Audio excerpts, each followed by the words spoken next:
Yo, what's up, everybody?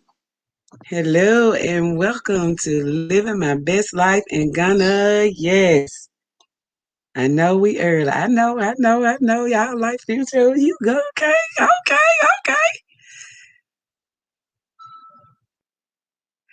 And we have to do it at different times. We're doing what is best to make sure that we can reach as many of our people as possible. And I wanted to do it early morning this morning because we have to get out and get to work. And I know I was a little tardy, so y'all bear with me. Um, my best intentions is to always be on time, okay? But I had something that I had to attend to. Power. So but hey, I'm back and I'm representing my people. What's up, y'all? What's up? What's up? Yes. I know. I'm up early. I know to be up early though, but I be running, doing stuff, trying to make sure I'm getting things done before I have to have my work day, before I had to get focused on all of that stuff that I have to do. Oh, it can be a lot. So I'm starting to get up more early now, even though I love my mornings, and that's how I continue to keep the wrinkles and things away. So I have to go to bed a little bit of early. So when y'all see us doing them lives a little bit earlier, we're trying to get to the bed a little bit earlier, okay? Y'all, happy African Day to you. Happy African Day to me, to all of us. What a great day to be African, and we know it, okay? And it's a power like none other of a people that know who they are, where they come from, the respect and humility that you have for who you are, your land, your people, your culture, which includes everything that you need in your life. You don't have to go outside of your culture and your heritage to find anything in life. It's all inside of us. And that's why we are born with it. Okay? We are born with it. It's in our DNA for up to 2,000 plus years. It is running through and coursing through our veins of generation and generation and generations.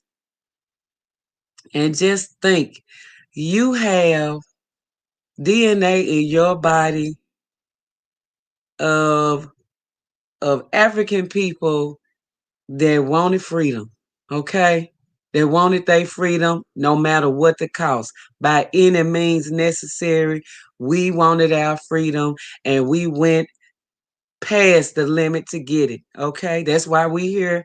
Hey, that's why I'm here. I'm glad I'm glad to be here because I know that I got an ancestor running down through the line of my DNA that stood up, did not play, that fought back, that some heads popped off, that some machetes had to split some skin. You know what I'm saying? Some plantations had to burn down. Some running for miles and miles and miles, barefooted through swamps, fighting dogs, fighting fools, fighting Uncle Tom's, fighting. Harriet Tubman said she freed thousands of slaves, but could have freed more. What if they only knew they were slaves? And this is during active slavery. Okay. Who you gonna tell anything to? What you gonna say? How can you fight a person that's actively on the plantation, that's been bred on breeding farms? Here down here in Tennessee, they had buck breeding farms around these parts. And I tell you, they got apartments that people actually live in this city, in this county, that's called plantations, that people uh voluntarily pay their money monthly to go live on the plantation. And when I say it looked like a plantation, it looks like a plantation. It looked like there was a big house on it at one point in time, and it looks just like a plantation, and they live there monthly paying rent, and it's called the plantation. Okay, so how can somebody free people that, you know what I'm saying, that live, that's actively in slavery and don't even know it? They think they straight. They, master favors them and give them the crumbs under the table sometimes, or just let them stand in there while they eating, and they feel like then they, that slave master and that slave relationship is something that we have to analyze so we can see why so many people suffer from, what I'm saying, that complex with loving your enemy, loving your slave master, loving being a slave, loving being on a plantation in different aspects of your life, and still voluntarily conduct yourselves in a way where you are totally against your own people. That ain't right. It's not right at all. So let me see who we got up in here. Hey, Miss Grace, greetings. Aquaba, and welcome to living my best life in Ghana. Yes, man, it's good to see you early this morning. For some, it's afternoon. I know in Ghana it's about 8, 9, 10, 11, 12, 13, 1. I was going to do military time. 1:48. Okay. Not being already, I've been up a couple of hours, so hey, mind you up early, Moto Queen. Yeah, I'm be getting up a little early with the worms and the birds, you know what I'm saying? Because I want to do different times, and then I want to make sure I don't run out of time to do my necessities, okay, and my commitments, because I'm committed to my people in different ways, and different parts of my day calls for me to do different things, and I just got to make sure I have the time to do so. Hi, hey Dwight, greetings, it's time. What you up to? We waiting on you. My thoughts on everything. Yo, my thoughts on everything. Jacque, Aquaba, happy Africa Day. Yes, happy Africa Day, everyone in here. I'm just gonna sit over here and baby, can you bring me the torch? And I'm gonna burn some frankincense right here with my little Ethiopian burner. Y'all can find some nice things when you go shop with Africans. I'm telling you. Receive your herbs. What do I owe? Hey, family. Melanated Vitro. Yo, greetings. Yo, we gonna do the barter thing, the white. So no, don't worry. Yes. Quaba Shay said, Jarvis. Sam said, good morning to everyone, and thank you, Empower, for the work that you guys are doing for our people. Hey, Mr. Jarvis! Madase, we appreciate you. Thank you so much. We just doing the work that we were told to do, and we have purpose. Always is for the people, for our people. So, hey, Madase Pa. I am humble. I'm so humble because I know that this is some work for the strongest and the fittest. And it's a lot of us that fall in that category. Our folks, we working hard every day, trying to get our funds up, to get ourselves up out of here. You know what I'm saying? Looking at the bigger picture, we know exactly, how this is gonna help us. Let me give y'all a little of this Frank. Yeah, we doing the job. We doing everything. Everybody doing their part, and that's what's so special about it, because we realize that it's left up to all of us. It's not just on one person, not just on two people. It's on all of us to do our part. So let's continue to build together, to gain momentum, to to connect with each other, to get ready for this grand relationship that we gonna have when we touch down to the land of our ancestors. Okay? Yes. And power is in the building. What's up, y'all? Greetings and blessings, family. Shay said, What's up? Please share the live, y'all. Send it to somebody. Let them get a good taste of what it feels like to be a part of something really, really, really special, okay? I watched that movie, Goodbye, Uncle Tom, and no other movie told the truth like that documentary.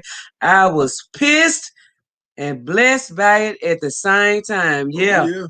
That is something that we should show everybody, even though it's so graphic and it's so horrible, but it's a tip of the iceberg of what our people really went through in that time. Okay? Jack K, did you ask yourself, who filmed this shit? Man, what? Where did they film this at?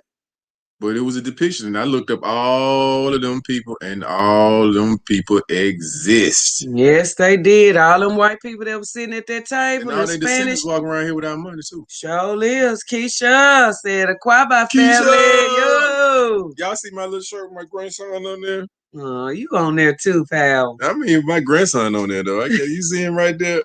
We see your twin. You see him hanging out there with granddad and Moot Moot. That's the Zola nickname. Don't y'all tell her I said that. And she don't let nobody call her Moot Moot but granddaddy. Yep. She don't even let me call her Moot Moot. You know that's what granddad calls me. She don't let me call her Moot Moot, y'all. So don't say, hey, Moot Moot. She gonna look at you like, my granddad calls me that. That needs to be watched in 6th through 9th grade social studies and world history. You better say it, Shay. You better say that. Shay, I was about to say 6th grade. I don't know, but I thought about something. I know some buck 6th graders. So yes, they need it. Keisha says, so glad you change times often, so versatile and accommodate. See? That's what I'm talking about. So,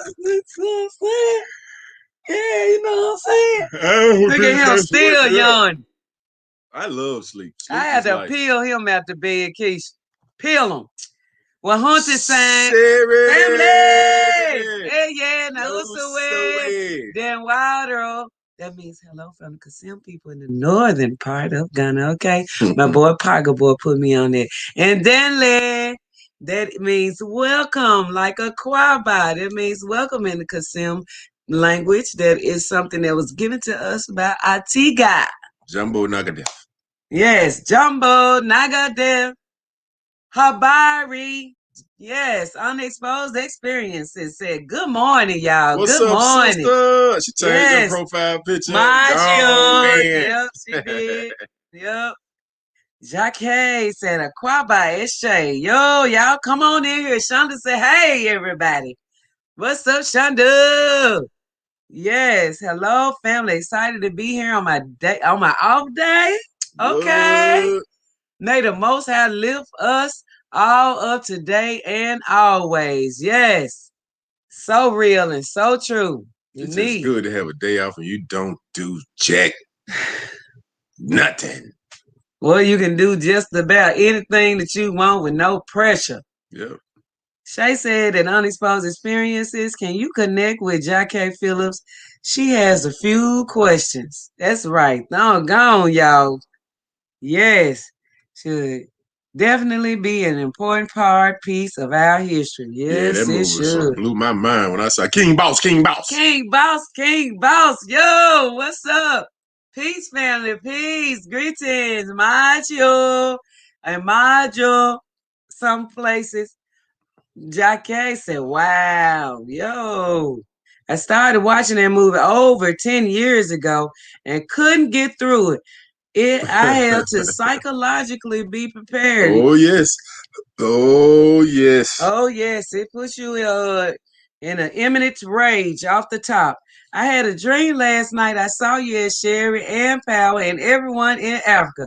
Everyone was eating and dancing. Africa was united as one continent. Oh, that's awesome. That's what's up. Oh, that's But that's awesome. what's gonna come to fruition. It Then you sure already is. seen it. You had a foresight. Okay. So you say, I'm burning my sage now to calm my spirits and enjoy time with my African family. Thank you for all your positive energy. You are so welcome, Sonya. Excuse me, y'all. We burning some Frank and myrrh. And I got some Ethiopian frankincense and myrrh from the Ethiopian family that's here. And hey, burning all of our stuff and using our rituals and our trinkets, I tell you, it really helps you as an African daily, especially when you become a woke African. Because it's easy for you to get enraged about Ooh, anything, Lord. especially injustices and things that you see with your eyes that normal people can't see because they're not awakened yet. Okay? I love y'all. I believe you when you say you had to peel him out of bed. Keith loves his sleep too. Yep. No problem. It's just sleeping is just great. I mean, when it's time to sleep, I ain't talking about I'm just gonna be no lazy dude now, but when it's time to sleep, I like to sleep. I like to be in the complete darkness. I like to be in complete quiet. No goddamn phone ringing. Just Sonya said on the dream, well, we break dancing and eating too, Miss Grace. You know we was. That's all we talk about. Miss Grace Power just said what I was gonna say. It will come to fruition soon. Yep, I'm telling you. Yes, it will.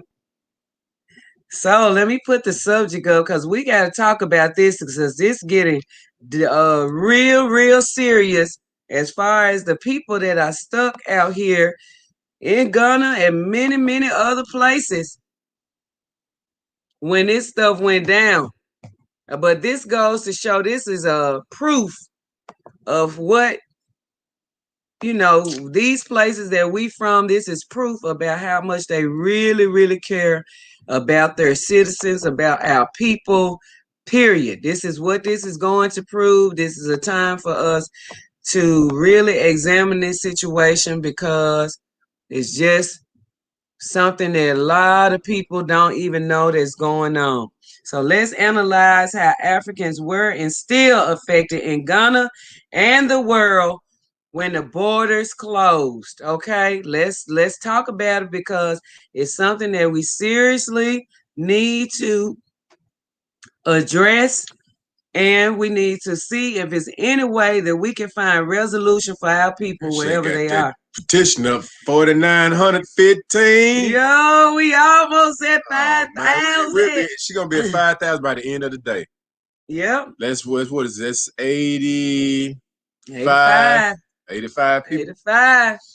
85. 85. Come alive. We're gonna keep it rolling on to the end of the week and get by 10,000. We double up. If she asks for 5,000, we show up with 15. Show was serious. We serious now, I but know. I'm just saying. I'm just saying. I mean, just add the more to more it. the merrier, you Yeah, know. that's just like you doing something. Back in the day, doing something. Somebody asks for 10, you bring them 20. You got a friend for I bet you do. life. All right, now. So let's talk about this situation. Man, Power can use our experience because we were in Ghana when all of this stuff went down, and I sent that article. I want to read that article. Baby, can you get my phones right there?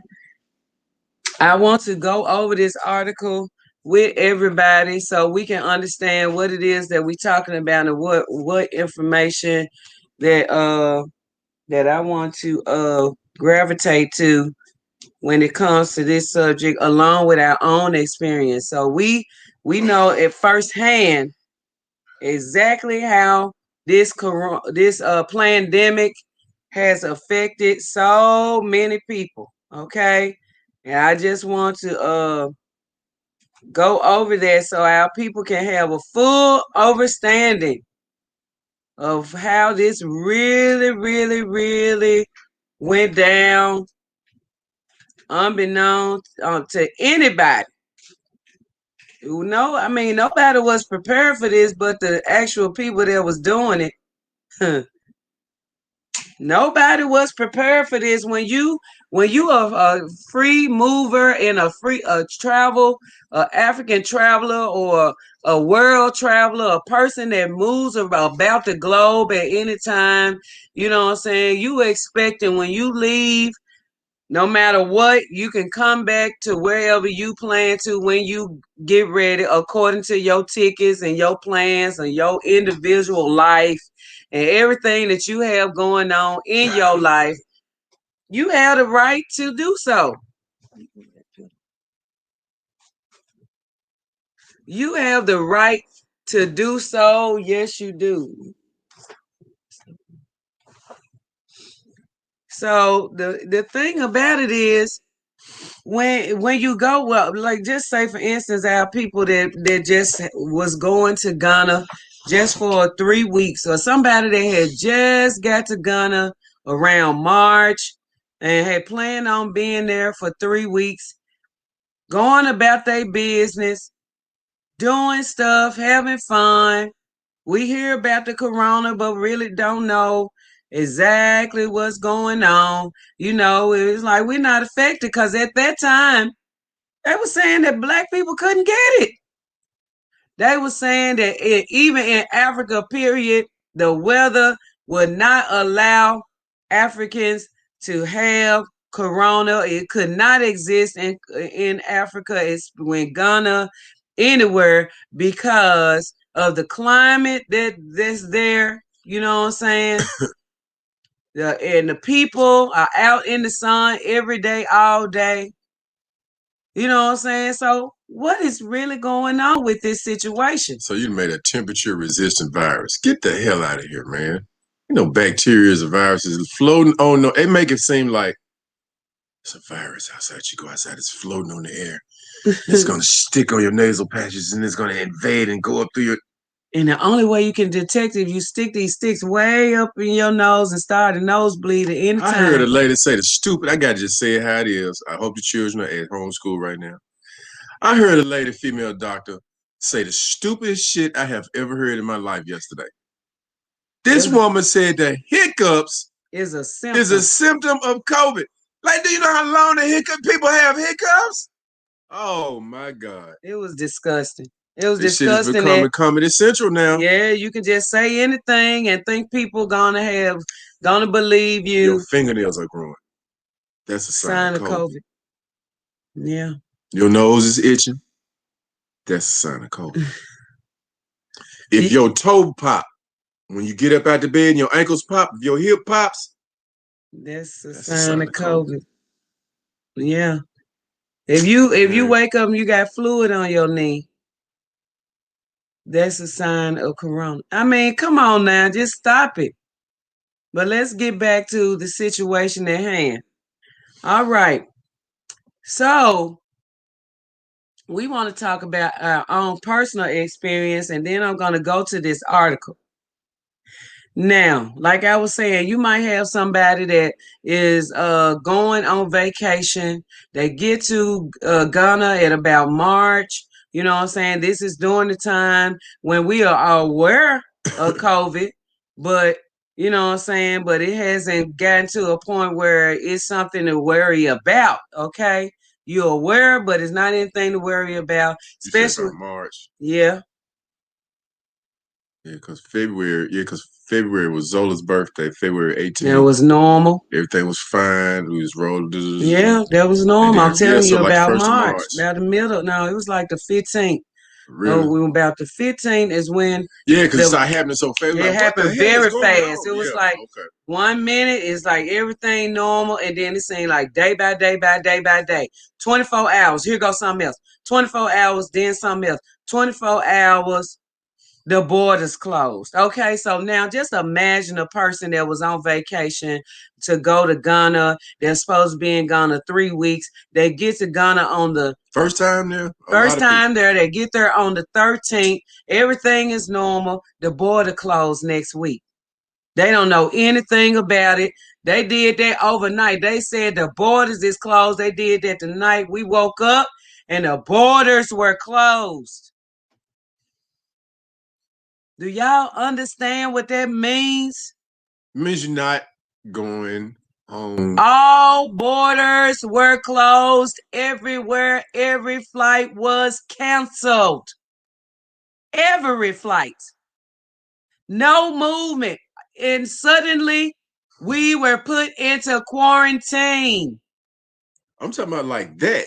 Bam, just like that. Bam, bam, And bam. we saw as they were talking about it because I think it was either Friday or Saturday It was like a before weekend, and it it went went into haywire. effect on Monday. So Yes. we were like matriculating, going back to the mechanics. We driving to the mechanics, getting We stuff just worked got on, and cars. We was doing working on stuff. Against, you know, the black soap factory. We yeah, was we going doing out to the village and we back and doing forth and all doing kinds stuff. of stuff, and then all of a sudden, yeah, no movement. Stay in the house. Guards out. Quarantine Look, till further notice. before all that happened, when we was going to the it was one day we was leaving the mechanic shop. And so, I'm been going to this mechanic shop on Kateji Taker, so we know him personally. So you can go out and walk around the shop outside, up and down the street, go get water, whatever, and the shops around. So I go get some water. Jaja and Future and Zola is, still in the work bay. I turn the corner, I see about 17, 18, I would say between 15 and 20 soldiers, Ghana soldiers coming down the street, full armed in the neighborhood. Now, this really, to be honest with you, you don't ever see Ghanaian soldiers. They are there unless you're around the military hospital. Yeah. That's the only time you'll see some. But like far as out in the streets, just marching up and down, they don't do like that. they exercising. They out in the bush when you say on the border, they call them the jungle patrol. They're out and they're on the borders of the damn country in specific spots.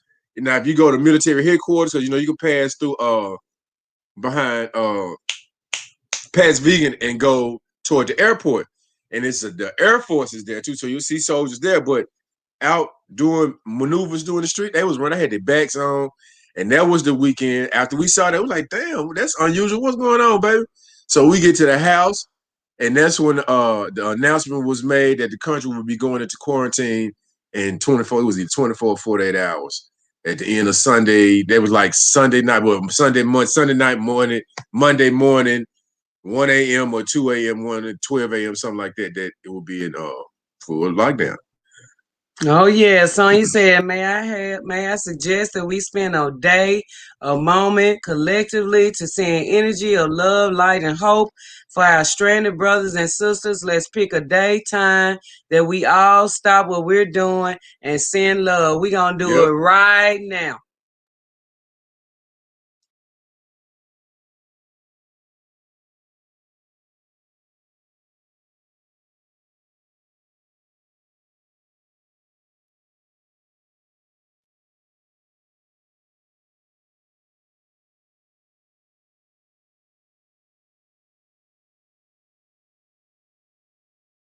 All right.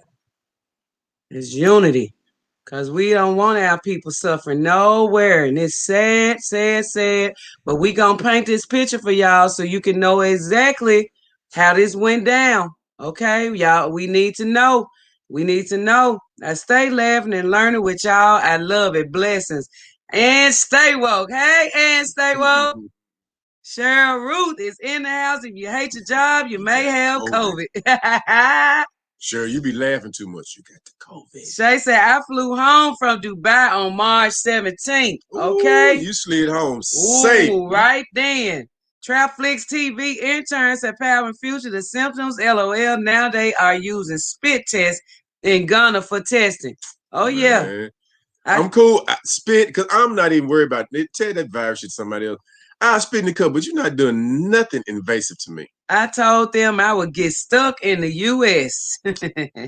Unexposed, and Shay said, please, can you ask her to email me? All right. They said, don't worry about it. It was due to go to Ghana in March. I was ready.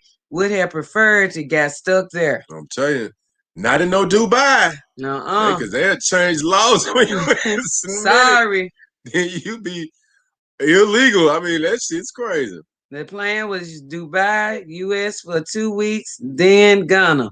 Man, so you was on a pit stop here. Yeah. Kwame Olatunji said, hi, how are you both? Interesting. Thank you. Would definitely contact via email. So let's continue. So the borders closed. Now you got to get before the borders closed, how stuff was changed, how the attitudes and stuff was changed in the city, how people's going getting water and doing all of that because the Quarantine was quarantine was happening. coming because he Okay. made an announcement that it would happen on a particular day. So you had like 48 hours. I think I can't remember what it was, one day or two I think it days. was like the weekend, like you said, and then that Monday, that's when, That's when yep, yeah, it that's happened. how it went down like Monday, that. that's when the quarantine started. So when we found out that that everything was gonna be closing down, the borders was closed. You know what I'm saying? Everything was closing down. We all had time to go to the market, go to different places, get plenty of water, plenty of unperishable foods. You know what I'm saying? Just different things that you would need at a time of disaster. Because now, mind you, uh, as much as we go to Ghana and have lived in Ghana and all over Ghana, we are not Ghanaian. And so, being said, we didn't know what the hell to expect. I mean, when you say that, I don't know. I don't know. At that point, I don't know. So I had to start planning. We stayed in the Airbnb with our money stretched to how long this gonna last. You know what I'm saying? Not to mention that I had my daughter's children with me. They're my grandchildren, true enough, but these are my daughter's children. So mamas are gonna worry, especially when she hear from over there. I don't know how the news is being reported over here at the time we was in Ghana. I don't know what she's hearing or how they're saying it at this particular time. Later, we started talking, and telling what was going on. Finding out later. But She was scared to death. To hey, be she didn't honest, know. she didn't know. She was scared to death. She didn't. When the borders closed, we were supposed to be coming home and coming back to the U.S. about 2 to 3 weeks when the borders closed, and then they closed indefinitely. And then she was like, "When would I see my babies again? When would I see my parents again?" You know what I'm saying? What's going on? What is really going on? What they plan on doing? We always analyzed the situation. We didn't know what to think because it was our first time everybody ever experiencing such a catastrophe like this. So it's like when they did that, so you had people going out, like I said, buying things, and you had people hitting the markets and stuff like that. Now, one thing to put in mind for somebody that, like I say, we weren't born in Ghana, we've been there a while, but for that to become realization, it's like, okay, cool. If I had been prepared, fine. If I had left here and they was talking about, it might be this, then the third, and I still got my tickets to go, all right, boom, baby, we're gonna take 4 days, we're gonna sell all this crap, we're gonna go ahead and Oh, tell we them to pack sit, up get these cars, pack everything. this We stuff get, up. you know what I'm We're saying? gonna take, we need ship it, We dip. need to, we You need know to what I'm put our saying? stuff in storage, But that didn't and happen. we can we won't have no bills or nothing over here. We can basically scale all the way down and just go ahead and stay home for a while. We could have planned that. We But didn't know this was none. nothing that Well, was none of that shit. planned. This is why I got to get people to overstand, because you have people that be like, I wouldn't have mind getting stuck in it. I would have got stuck. There wouldn't have been no problem for me. If I was there, da, da, da, da. You don't know what these people had planned. Each and every person's life is different. You cannot speak for everybody when you say what you would have done or how you would be happy right now if you were stuck in Ghana. You don't know what your situation in Africa, period, and your situation wasn't cleared all the way up, and you had plenty of time to plan, plot, and strategize to be there indefinitely. And you still got people that went there for a week vacation, 2 week vacation, 3 week vacation, and so on and so forth, that still in Ghana have lost everything that they had wherever they was. Because these folks ain't lighting up. A memorandum was supposed to be put in place for us not to, a moratorium, I mean, for people not have to worry about rent, not have to worry about mortgages, not have to worry. You're a non-essential, so you don't have to worry about working. We gonna send you all this money to pay all your bills. Ain't nobody taking care of us like that. This ain't built like that for us. So we got people that have lost everything. Remember, Everything. everything. If we wasn't, let me tell you how we was able to get out of Ghana, even though we had flights, We had return flights. We had our grandchildren with us. On top of that, the borders closed.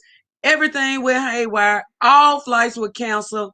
And we on the phone with Delta, Power on the phone with Delta day after day after day, trying to see and stay up and see exactly how we need to handle this, what we need to do, what's going on, what can we reschedule? They cancel our flights. How can we reschedule? Blase, blase. We got, you know what I'm saying? It was crazy. It Now, what went the haywire airlines really was quick. doing, what the airline was doing when I would call the first time I called.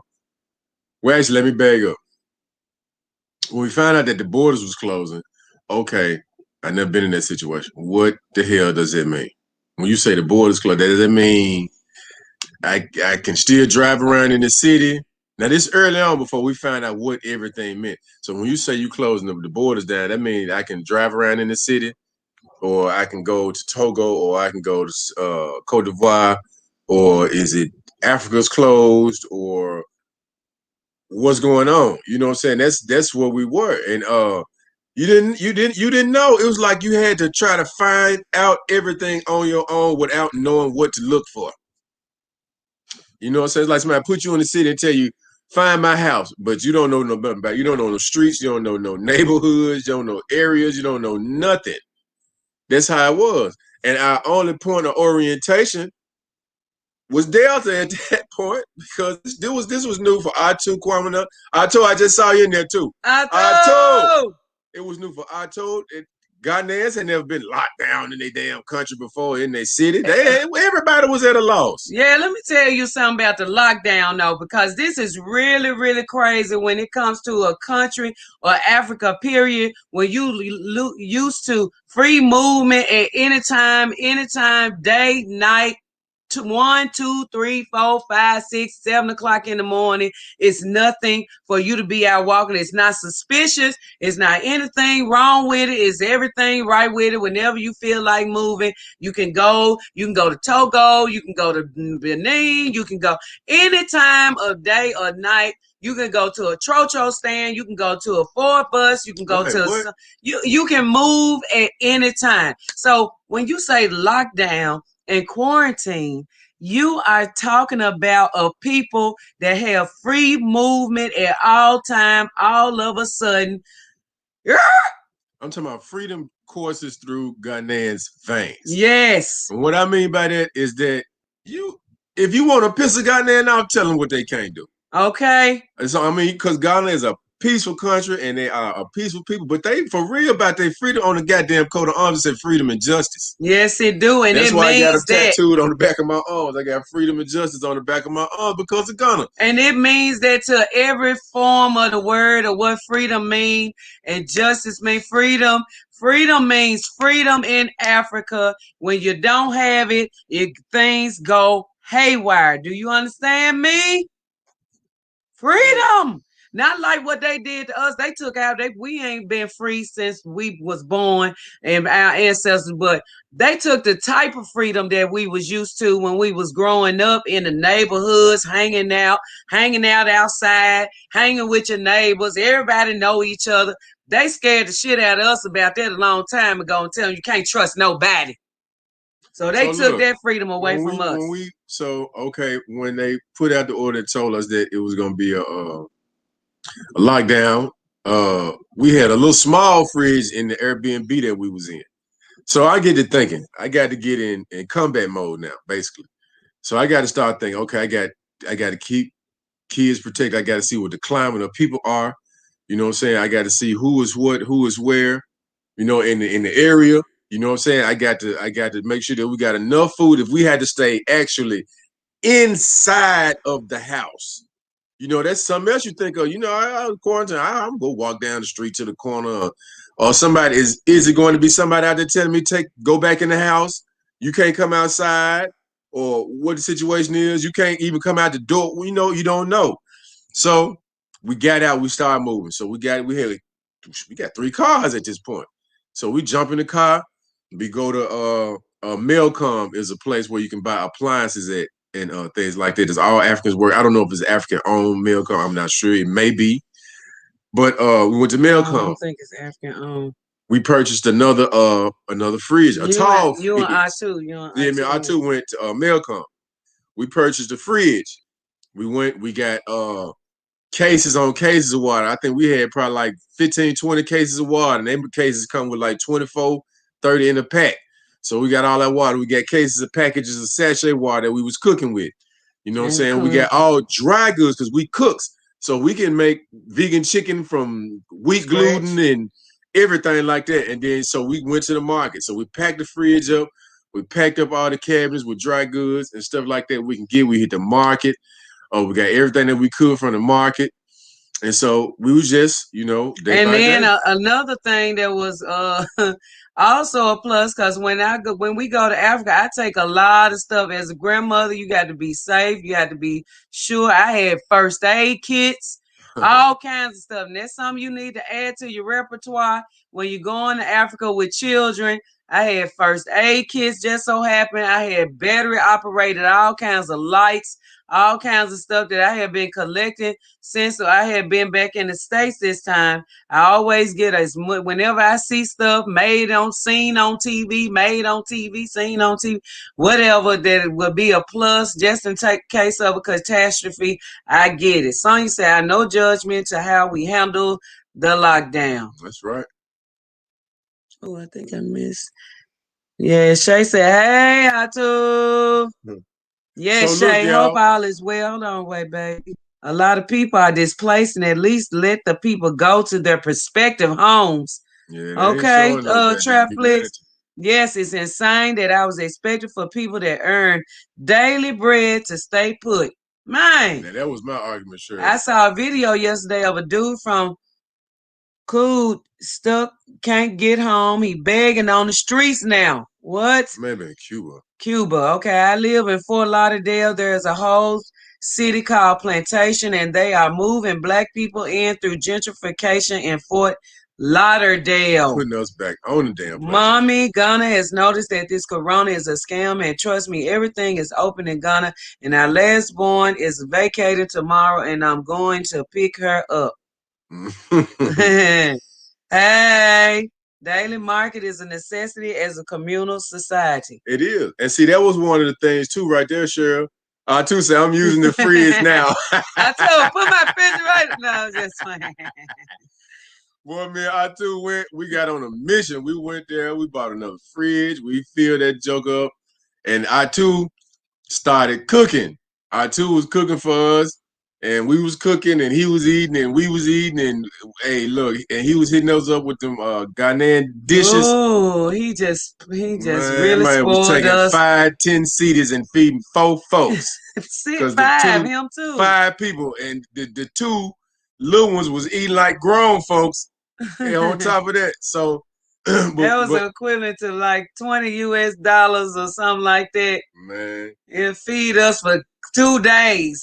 Feed yeah, us for real, all day. all day.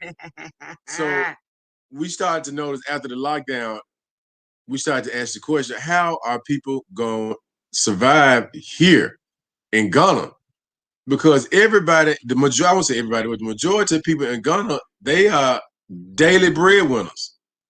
The sisters in the market, think about the Everybody. tro drivers, the cab drivers. You got to think about. Now I'm talking about not now. I'm talking about then because I too say everything's open back up now. But at that point, the tro drivers, the cab drivers, the ladies in the market, the The people that's vendors hustling on on the the street. streets, I mean, they don't day to know. day, day to day. And you shut that down, and we saw it happen. I mean, but let me tell you something. Now, Ghanaians still gonna get out and turn some corners now, do their thing. But you had police and soldiers had checkpoints along the Checkpoints road. everywhere. Now this is for a virus. We're not talking about no Terrorists in the terrorist country. situation, no shit like we're talking about for a virus. You can't see it, you can't smell it, you can't shoot at it, you can't burn it. You come on, man. It's crazy.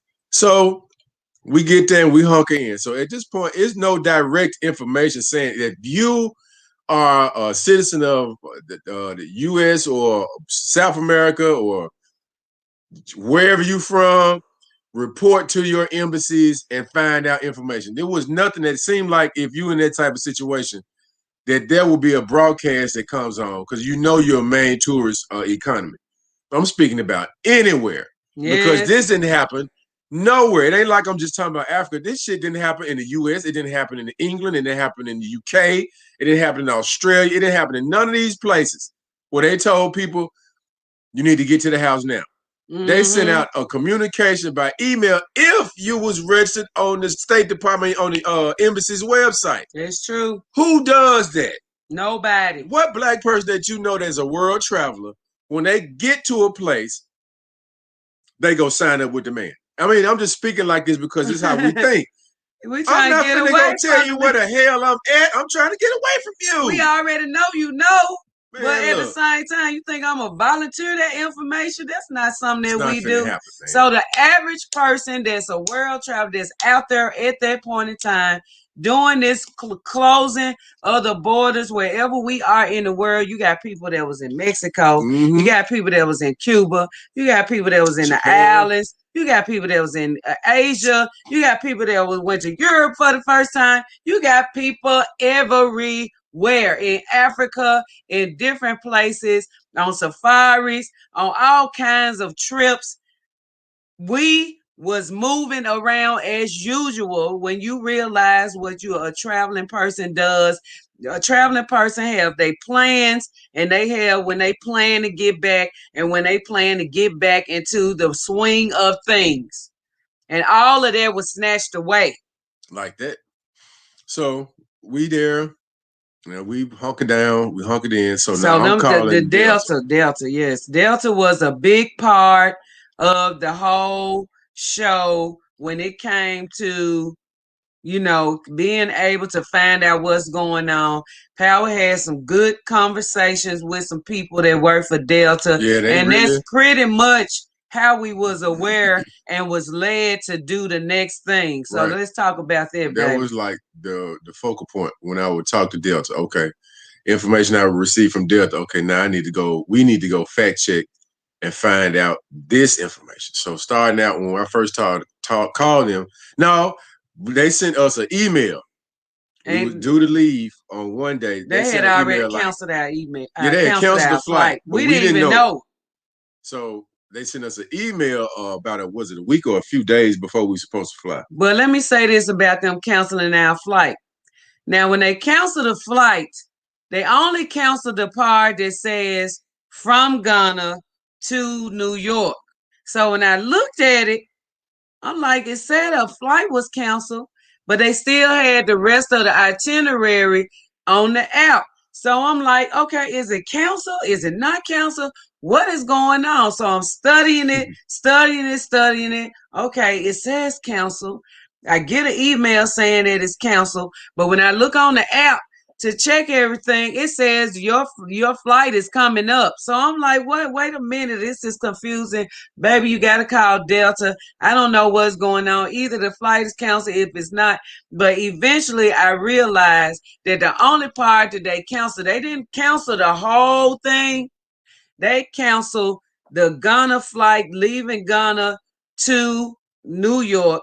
And then the New York to Atlanta and Atlanta to all them flights were still going. Right. But let me give y'all a tip right quick. When it comes to something like this in the future, if you ever caught up like this is something you really need to know. Never cancel your flight voluntarily, because if you do, you are not going to get paid for anything. Let them cancel the flight for you or delay your flight for you. Do not ever call and say, well, I see what's going on. I want to go ahead and cancel my flight. Don't ever do that. Because if you got insurance, if you whatever you got, you are killing yourself if you do so. You allow them to cancel your flight. You allow them to delay your flight. You allow them to do it, because sometimes we be like, I'm going to be ahead of the game and stuff like that. And you be messing yourself up because you don't know that they play with words. So that's what I did. I just listened. I was queuing out what they was talking about. Because at first I was like, do we need to try to change the flight? Mm-mm. So if you change the flight, you don't know exactly when you will be able to move in or out the country being in a lockdown situation. You will only be guesstimating. And when you do that, if it's not open by that date, bam, you done lost out right there, just like that. So what we did, we just telling the story out too. We just telling we got to keep people informed because folks are still out here locked down and people still He talking about the in fridge, quarantine. baby. Oh, Fridge okay. is okay. Look, Most folks clear otherwise don't register with the embassies, but as a vet, we are clued in on that. They ain't coming for you if you ain't registered. you know how folks be. We be like, look, Queen Shay said, Illinois Vitro, yup, I've been seeing the gentrifiers up and through Lauderdale, Loud Lake, Sunrise. It's crazy because seeing them in the hood with all the construction, you know prices going up, way up. All day Likes long. up, please. Speech family. Hey, Queen Shay. All right, so let's continue. So they told us when I called the first time, they was like, okay. And let me tell you this about Delta. Delta was very much what's the word I'm looking for? Cooperative, and they were very accommodating. That's what they were very accommodating. They now were this extremely is accommodating. This was extreme accommodation and customer service, unlike any other thing I have ever experienced. I can say that these sisters was a couple. I think it was a sister we talked to. And I could tell it was I think it was two sisters. I think it was two sisters that we talked to. And I explained to them, I was like, look, we in Ghana. We were supposed to be here on such and such a date, and we supposed to be leaving on such and such a date. And she was like, well, we're rescheduling flight because they were taking it upon themselves to reschedule the flights. So you just had to keep calling back and checking with them to with get no information. Fees, no nothing. No fees, they would tell all you that. On them. They were saying, no, we're not charging anything. We rescheduling flights because we think that it's gonna be back up. They were even under the false pretenses that it was just gonna be a couple of weeks, a week or 2 or 3 weeks, and then everything will be back to normal. So they was constantly rescheduling flights, but at the same time, they was like, people stuck all over the world, everywhere. So look, once we called them and they were telling me, okay, well, we're going to try to reschedule the flight for this date, prospective flight for this day. So boom, once you get that date, all right, now in your mind, you got to survive until that date. Right. And so if you just get too overwhelmed, okay, I'm cool, and you don't spend, you eating, you mess around and eat up all your money for survival. So what we did, we was already cool on food. So boom, we parlayed to that date. Lay back, we ain't spending, we just hang around the house. But as we got closer to that day, they canceled that flight. That was the first cancellation of the flight. So once that day came, the next day came up, boom, we trying to call and see what's happening, staying abreast, everything. They canceled that flight.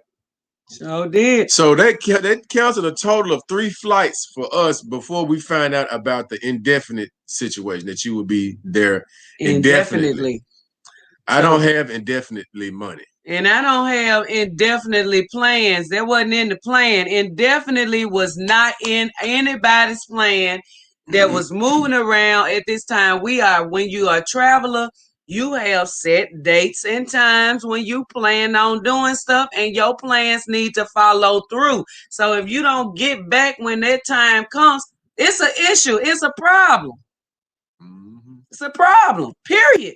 So after we go through this, the cancellation, that's when it wasn't desperation. It was kind of like we was analyzing our situation. Right. And so I'm supposed to look at it like I'm saying, like, damn, now I'm here with I don't know when I'll be able to get back. So I automatically start thinking about people here in the States, and I start thinking about my grandbabies. I'm like, man, we here, okay. Well, granddaddy going, I got to take care of everybody more. At that point, it wasn't a whole bunch of smiles. I gotta go. I gotta hunker the shit down, serious. And I gotta a Scorpio. I gotta make sure everything is everything. Man, look. So then the kids was great. Let me tell you something about them grandbabies of mine. Them grandbabies was some little soldiers. They was right there looking at the information, watching TV, listening to us discussions and everything, putting their little 2 cents in.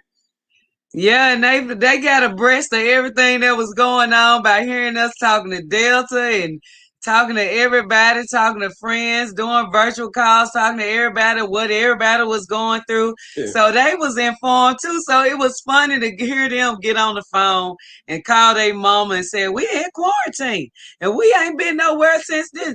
And our too is cooking us food and da da da da da da da." So they acting like they a part of the whole situation. They was and they was. It was funny, man. Macho, Abusafo, Amohote-san. Hey, Eye, yeah. Nausawe. Yo. Yes, so it means good morning, family members. How are all of you doing? We are doing great. Memo So, Ayeko, meaning you are doing a great job. Oh, Medase. Memo me and my Ayeko. boy Yeko, I'm gonna have to remember that. Yes, Mema Me and my boy Moy Yeko. Ayeko. Oh, Madasi Papa Michael. We just Mm. want to tell the truth. Let the airlines be liable by initiating delays or cancellations. They will have to compensate you. Make sure you always get insurance. It forces them to track your ticket legally. Exactly. And that's another thing we'll talk about after we talk about this. Wow. How many additional days were you in Ghana? A month. A month. A month. Going on the plus. Okay, so let's go back to when we still communicating with Delta and then how we got to the next phase. All right, so we was talking to Delta, like, and they told us about the indefinite flight, and so she told me it probably won't be no more flights leaving Ghana, leaving Ghana, going to the U.S. to like did she say like September, October, or something like that? And I was like, what? And she was like, yes, I'm so sorry, but just please just keep calling us back. I'll call us Things back might every day. change. Things might change because things have changed day to day. We really don't know what's going on. I had just started following you guys right before the lockdown. I remember the videos of our two cooking. Future didn't look stressed at all. That trip to the airport had me on edge of my seat. Man, Sherry. Sherry, You was go, right there, Sherry. Sherry. That's what's up. We sure appreciate you. And That's what's up. hey, it was Future goes into protection mode because I got my grandbabies. My daughter is at home worried. I finds out later she crying every day. She upset or whatever because she don't know what's going on. We don't nobody know. So people don't handle this type of stuff all the same way at the same time or the same can humble themselves and say no matter what, I'm gonna get it done or get through it. That's it just don't work like that. Mm-hmm. And it was like we went through stages because I was like, man, I started thinking, almost like you gotta, like I say, you gotta go in combat survival mode. And so it was Beautiful like, Storm said, "Hey, family, yes, I started following right when the lockdown started." Shaking my head, I thought y'all were gonna get stuck. Man, so we oh, coming to how beautiful we got out. storm. So In short, the lockdown was a drill, somewhat a blessing in disguise. Now we know we got to get our families and affairs in order. Now there's much work to do. son, yeah, exactly. Exactly. That's what it felt like. That's It felt exactly. like how you gonna handle this? Bam. It felt like what they call them simulation drills. Yes, assimilation drills and exercises like that. That's exactly what it felt like. Because it was a point where I had to will have to go out and get stuff because he was like, no, we don't want.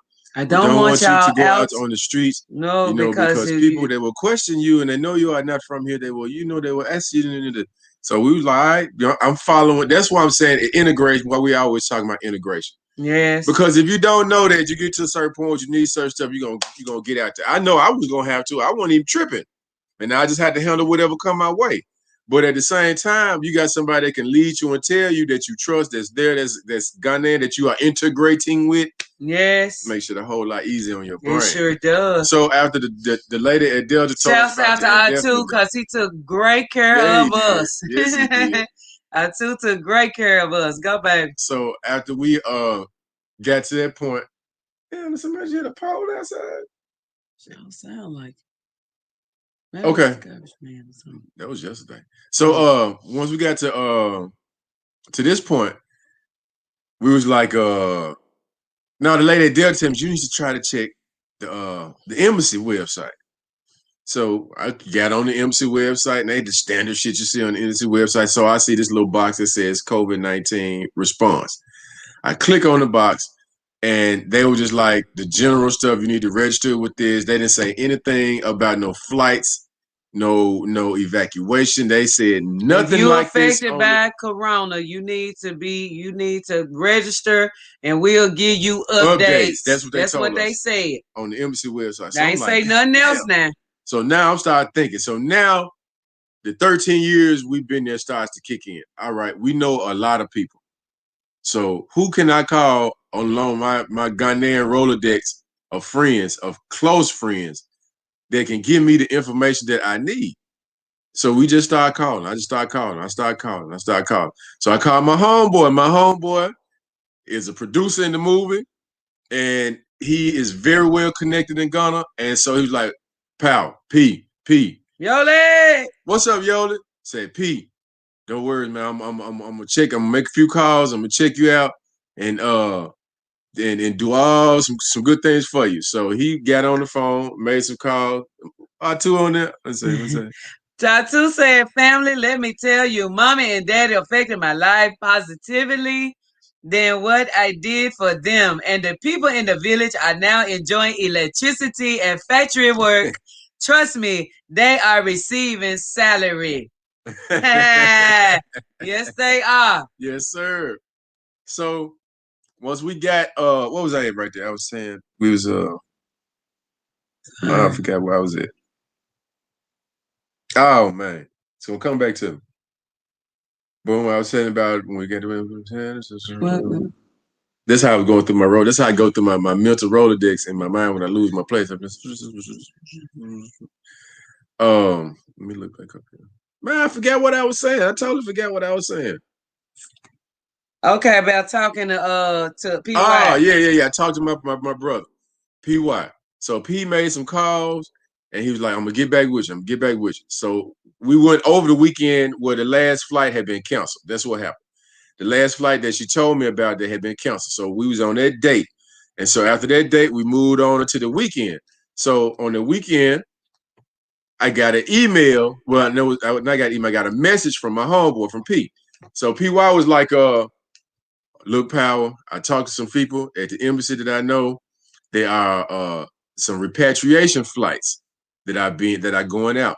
So you have to go. You have to go. He gave me a website to call. I mean, not to call, but to. This was State Department or was it the embassy website? It wasn't the embassy the website. It was the Department. State Department. Yeah. It was the State Department website. And when you go on the State Department website, you have to apply, and you have to be picked. That's the other shit. They don't just tell you that. You know, when you think about a flight, excuse me, when you think about a flight, that you just think, okay, everybody show up. They're gonna have planes on the tarmac. I get on. We gonna get on them you jumps, and thinking we as gonna get many the hell on. planes as needed? Right. It's gonna be as many planes for as many people that No, are sir. U.S. No, No, sir. No, Let sir. me tell y'all how this No, sir. worked. Power had to put in an application for each and every one of us. It was 4 of us. Me, Power, the children. Did they go on our application or you had to do? I'm trying. I had to put all their name and information in, but they went on one of ours. Okay. So he did that. Okay. And then it said that if you had to go, you wanted to repatriate, you need a reason why. If you have a medical reason or emergency reason why, they call it a special reason. A special reason, you need to put up what that reason is. Okay. We doomed to lose everything we got, our life, our whole setup, if we can't get back to where we were supposed to be going when our flight was canceled. Just hit the nail right on here. So what they did, they told us basically, you had to be picked. You put in the application, you fill out everything. And so my homeboy was like, "Look, make sure you put in there the special circumstance. That's what it was. That's what it's called. Bijorno. Hey, what's up, sis? Queen Shay is in the house. So it's in special circumstances. And so thankfully y'all had strong connections to help push through the quarantine. We are so powerful. Queen Shay, I'm telling you, that brother's a blessing. Yes, he That's was. why we gonna be friends forever. and the That's family. my homeboy, his family. Him, his mom, his sister, his nephew, niece, all them. The relationship you have with our two speaks volume to the fact that we must make efforts to forge and barter relationships with our families on the continent. We need each other. Unity is not a choice, it's a You're must. right. That's why we enforce it here at Living My Best Life in Ghana because it's so important. Military, diplomats, politicians are always first. Everyone else, because it's a case by case space availability. That Shay, is you sure true. right. Hello, sister and I saw queen. something else Shay had said about it being a lottery base. That's Yep. exactly true. You might get put on a bird plane with bales of hay. Look, hold on. What? Look, I'm gonna get to that too, Shay, because you know what you're talking about. I'm finna round that corner right now. So we get to the point where as I fill out all the information. And so when it comes to special circumstance, I put on there that we are, which is the truth. As we are grandparents, we were here on vacation. We did not come prepared to stay. We have my grandchildren, which are my daughter's children that need to be at home. We don't have enough money, and we stand a chance of losing absolutely everything that we have in the United States in a matter of months, a matter of weeks. That's what I put Yeah. on there. And I sent it in, and homeboy, Wait a minute, folks, because we look, it was when we found out about. Let's see. Was that when we found out that? Okay, you said they found this evacuation flights. So when we found out that there were evacuation flights, 5 flights had already came and gone. yeah, yeah. 5 flights had already came and gone to pick up all U.S. citizens. Now, mind you, that you got the most U.S. citizens in Ghana, a concentration, heavy Talking about concentration. like for This real, for was the real. year return. You still got residues of people still coming in from the year return 2019, 2020. It's still early year, so people are still making their way in Ghana doing the year return to Yep. feed off their energy because now they done seen all the stars going. They see all these people going back and forth, videos popping up everywhere, vlogs popping up everywhere, people's accounts of what they did in Ghana, how much fun they had, everything. So it's a wave going on. People just making uh, instant trips to go on their vacation and come back. And Yeah, then this happened. so that means you had a lot of people. So a lot of people were More people than normal. not informed on the evacuation flights. And I think I can't even say I think it's kept like that for a purpose because you have situations like I think like what happened in the Gambia when they said that and everybody showed up to the airport. Yeah, I think Rick and Miss Cynthia Yeah. on Bag, they have a video on that when that was going down.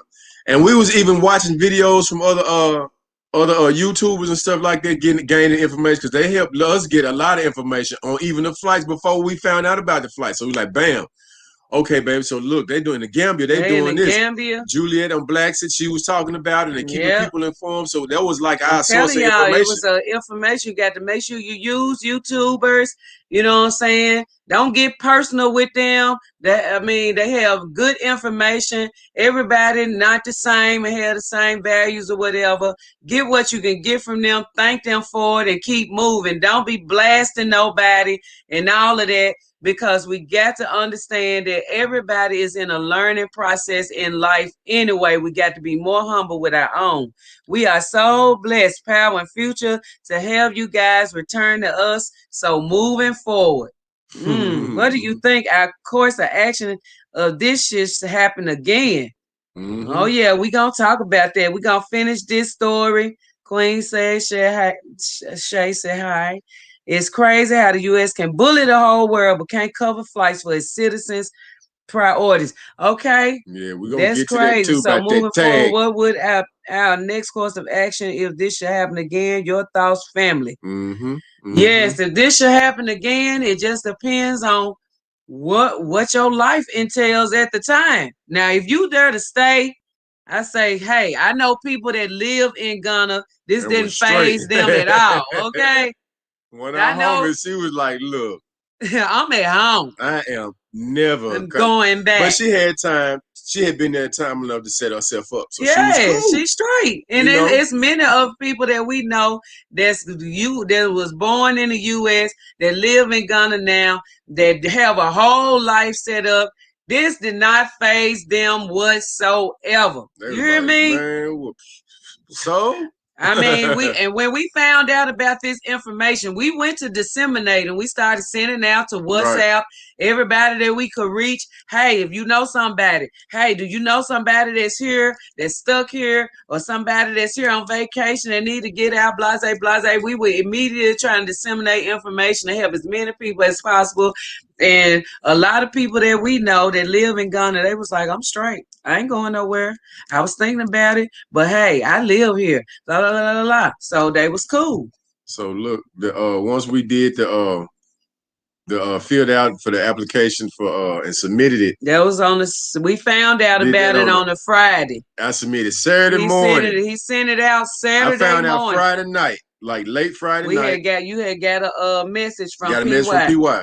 And he told me what to do. So he said, make sure you do it because it's a limited amount of seating and you have to be picked for the flight. And I guess it's according to first come, first serve. And then emergencies too. That's the secondary thing. So I filled it out Friday night, got it in that morning. No, you filled it out that morning. Yeah, Saturday morning. I filled it out Saturday morning. And so I think it was the next it was Monday. It was Monday. Yeah. Monday, my phone rang. Yeah, because I had to put everybody's numbers on. And there. It was from what was it? An unknown number. Unknown number. That's what it said. She gonna say, I ain't finna. Somebody call this one. This the quarantine fever that set in. Phone ring with the unknown number in there. I'm in the kitchen cooking the kids something to eat.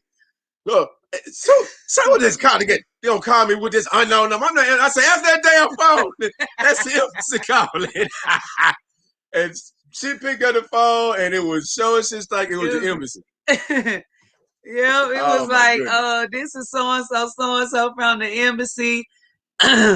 We were calling in regards to the evacuation flight. Are you still interested? I said, yes. And she said, well, we have chosen you to evacuate on the flight. It's going to be leaving. Now, this Monday now. Now, they don't tell you at this point when we get the call, they don't tell you exactly when the flight is going to leave. They're going to tell you that you're going to be notified the night before the flight leaves. And you got to be ready. Showing up to the airport. You got to be ready to go because it's going to be this week. But we don't know exactly. Yeah, she told me it's going to be this week. So I said, okay. And she was like, well, we got your name, you got your grandchildren. We got a flight for 4 people leaving. Now this is a evacuation flight, and you do have to pay for this. Oh yes.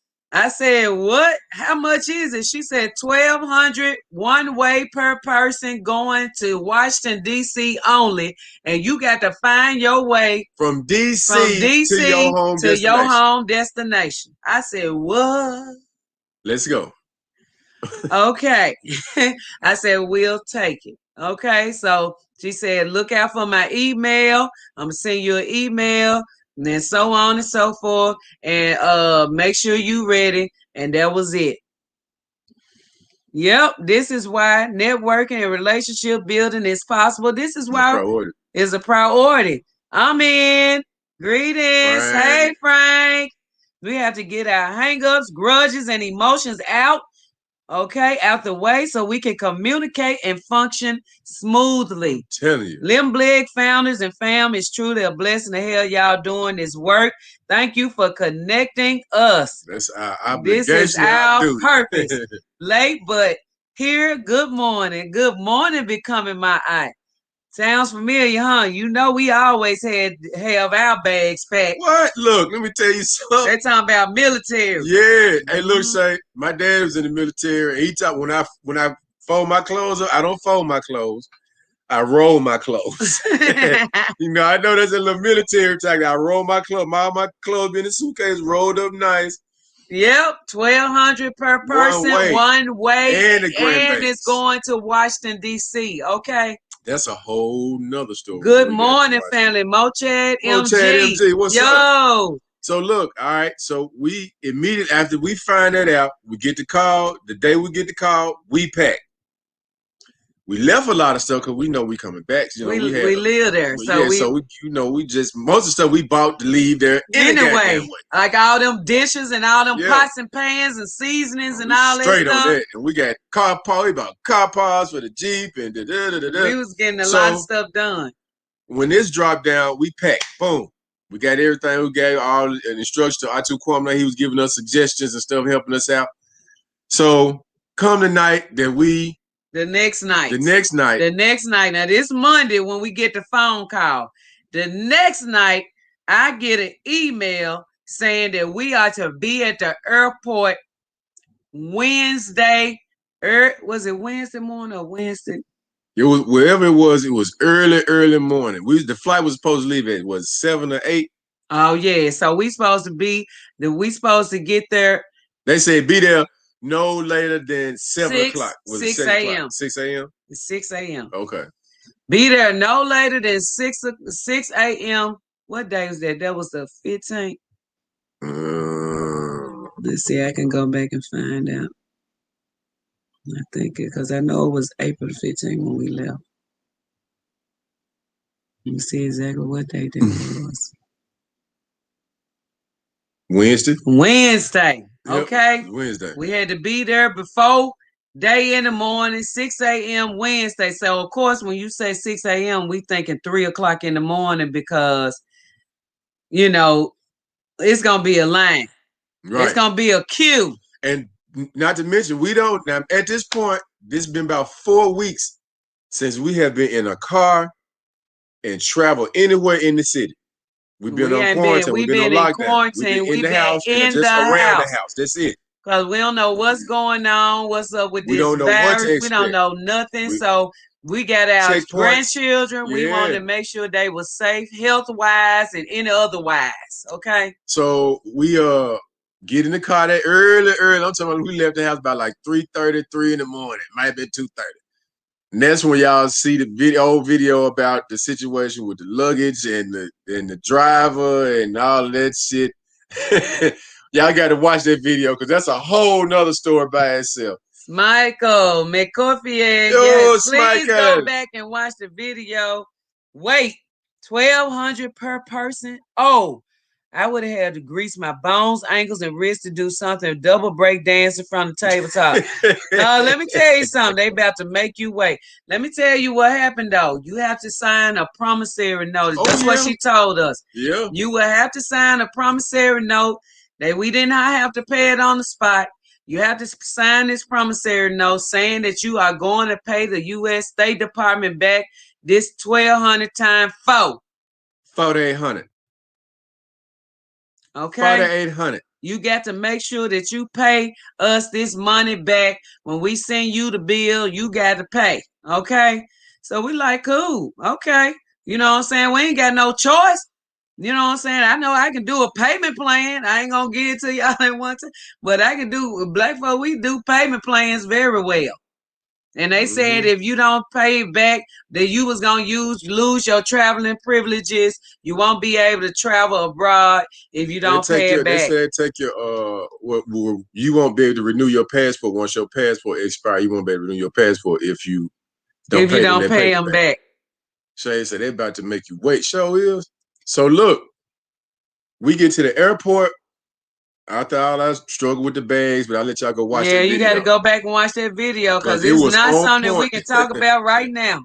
So are they still Africans from the U.S. stuck in Ghana? Yes. Yes, sir. All major numbers. That 840 number is false. We had people that was in Ghana from all over the world for the year of the return. Hey, good morning, my people. Hey, my habit. The State Department was ready to block your passports if you didn't pay. Yep, they said that they would. Yep. And so yes, it's thousands of people stuck in Ghana and many other places Just so happened during this time when they closed the borders being closed meant, you know what I'm saying, isolation. It meant what you call it, what they put, solitary confinement. That's what it seemed like. That's what it felt like. Okay, let me tell you something. Borders being closed when you are traveling abroad anywhere, it feels like prison. It feels like you are in a stuck like Chuck. There's no movement whatsoever. You can't go nowhere. You a grown ass woman, a grown ass man, but you stuck. And then you stuck with children. So we got to make sure we had, because they'd get bored, Oh start my fussing with goodness. each other. So granddaddy, look, come on, we're going outside. We was going We was outside outside. playing We was soccer, flipping, doing running around stuff, the going through house, the doing neighborhood. kung fu, going on walks, and we was doing all that. We was doing all that because I'm not finna let We them stayed babies close by. suffer. No, I'm not gonna do that. So we get out, get to the airport. We get to the airport. We probably about number 8 in line. Shay said there are about 50,000 people stuck globally from random countries going to random countries. Okay. That's a lot of people. The 840 people are probably the people that's registered with the embassy now. Yeah, exactly. You know what I'm saying? That's But probably you where they derived the still, numbers from. that's probably where they derived that 840 number from. But you still have people, and we didn't know the people that we know because we've been living in Ghana so long. We wouldn't have known to contact no damn State Department and It no didn't even pop embassy. it didn't even pop in my mind. I know about the State Department. They I know don't about the present embassy. themselves to us like that. Right. And we know that ain't made for us. That's just by default that we was able to use it, okay? It really was. By default. Keep it real. So when we got there to the airport, we was probably about 10th in line. Maybe 8 between. We was probably between like. Yeah, we weren't that far. No, we won 10. We was like probably like 6. 6. Yes. Yeah, we was like the 6th person in line. Hey, Honeybee Beauty. Hello, everyone. Peace and bless to all tuning in on my lunch break. Honeybee. Hey, honey. Borders being closed mean control. Oh, yes. Exactly. Yeah, wow. partner. Yes. So look, so once we got we were in line, and so we just started seeing, we standing around, we talking, having a conversation with all the other people. And some people were out in the bush and just so happened to find out about it on a humbug. Some people like up Kumasi. You know, they was everywhere around people the country. Are all in different parts of Ghana, northern part, 8 hours away, 12 hours away. So just listening to all them stories was crazy. It really was. And we met some good people on that flight. I'm going to send shout out to Marcus Tolliver and son, what is name? Sana. Yeah. Sana and Marcus. They were standing in front of us, and we instantly became friends and family. They was going back to different parts of the states, and we was going back. We all went back to Washington. But it was good to meet some folks on the flight, down to earth, down, good people, which is what we practice here. That's why we tell you it's important for us to get back to the way we used to be. Because when you travel, you always meeting people that's from certain places, especially from where you from, and it's good for us to connect when we out here in abroad. We need family members, continental and worldwide, to be able to call and say, hey, what's up? What you doing? You straight? You need some? Blase, blase. So look at all these people that stuck wherever they are. Mm-hmm. And we knew the importance of us collectivizing and connecting and integrating with one another. Even on this side, diasporans, if we had a list, our own list of people that we had when you travel abroad, you check into this app so people know, just in case something happened to you. This is an app that we need to create for our return. Just in case something happened, you need some help, you need some funds, people need to donate. We need to know where you are, or we need to help you. We need to be able to push the button, cash app you, and send you some money to help you survive. Yep. Because it's all about survival when you're out here. It's all about that. Yep. So, all right, when we got there to the airport and we were in line, we started seeing the line ooh, get longer and longer. Just add on. People pulling up. You could tell people. Some people was in a frenzy because they Yes. didn't know what, like say, they didn't know what to expect. So the line just got longer. The line started to snake. The line started to snake. The line started to snake, and went all the way down the airport. It was a lot of people that I knew was not getting on that flight. I actually did the math on the flight. I think the capacity of the flight was like 200 and something. I thought it was 300. Well, maybe 300 and something. So it was way more than 300. It was 300 people right behind us. I mean, and just in the short part of the walkway Even foyer though they area, was trying to prevent people from finding out, more and more man, them people folks found popping out. up. And it was Ghanaians have gotten a citizenship here in the U.S. And they, let me tell you something that was put down too. They did not give them priority like they did. The people who had green cards and stuff like that, or work permits to be in the U.S. to work and stuff like that. No, I saw them. They made them people stand to the side. Okay. You got a car, but you got this. Oh, stand to the side over here. And it was crazy, man. So look, as you know, once all of us melanation people, melanation nation is repatriating. Okay, so let's talk about when we finally got in the airport. We were there from about 4 o'clock in the morning, and our flight didn't leave till like 1 o'clock in the afternoon, Yep. 1 or 2. Yep. It was people sleep everywhere inside the airport, including our grandchildren. I was holding grandchildren and standing by luggages and holding on to carry-on Letting Jaja bags, and put his legs on the bag and lay his back on me while we stand in line. we I was stood up the dog whole tired time. because we was tired. We had been up all All night, night. all morning, and we were trying to hold each other down, and we did very well, I have to say. Oh yeah. I kick in, I turn everything else off. Yeah. In my head, I turn everything else off. My body got to be strong. That's why I like to keep working out and stay in some good shape.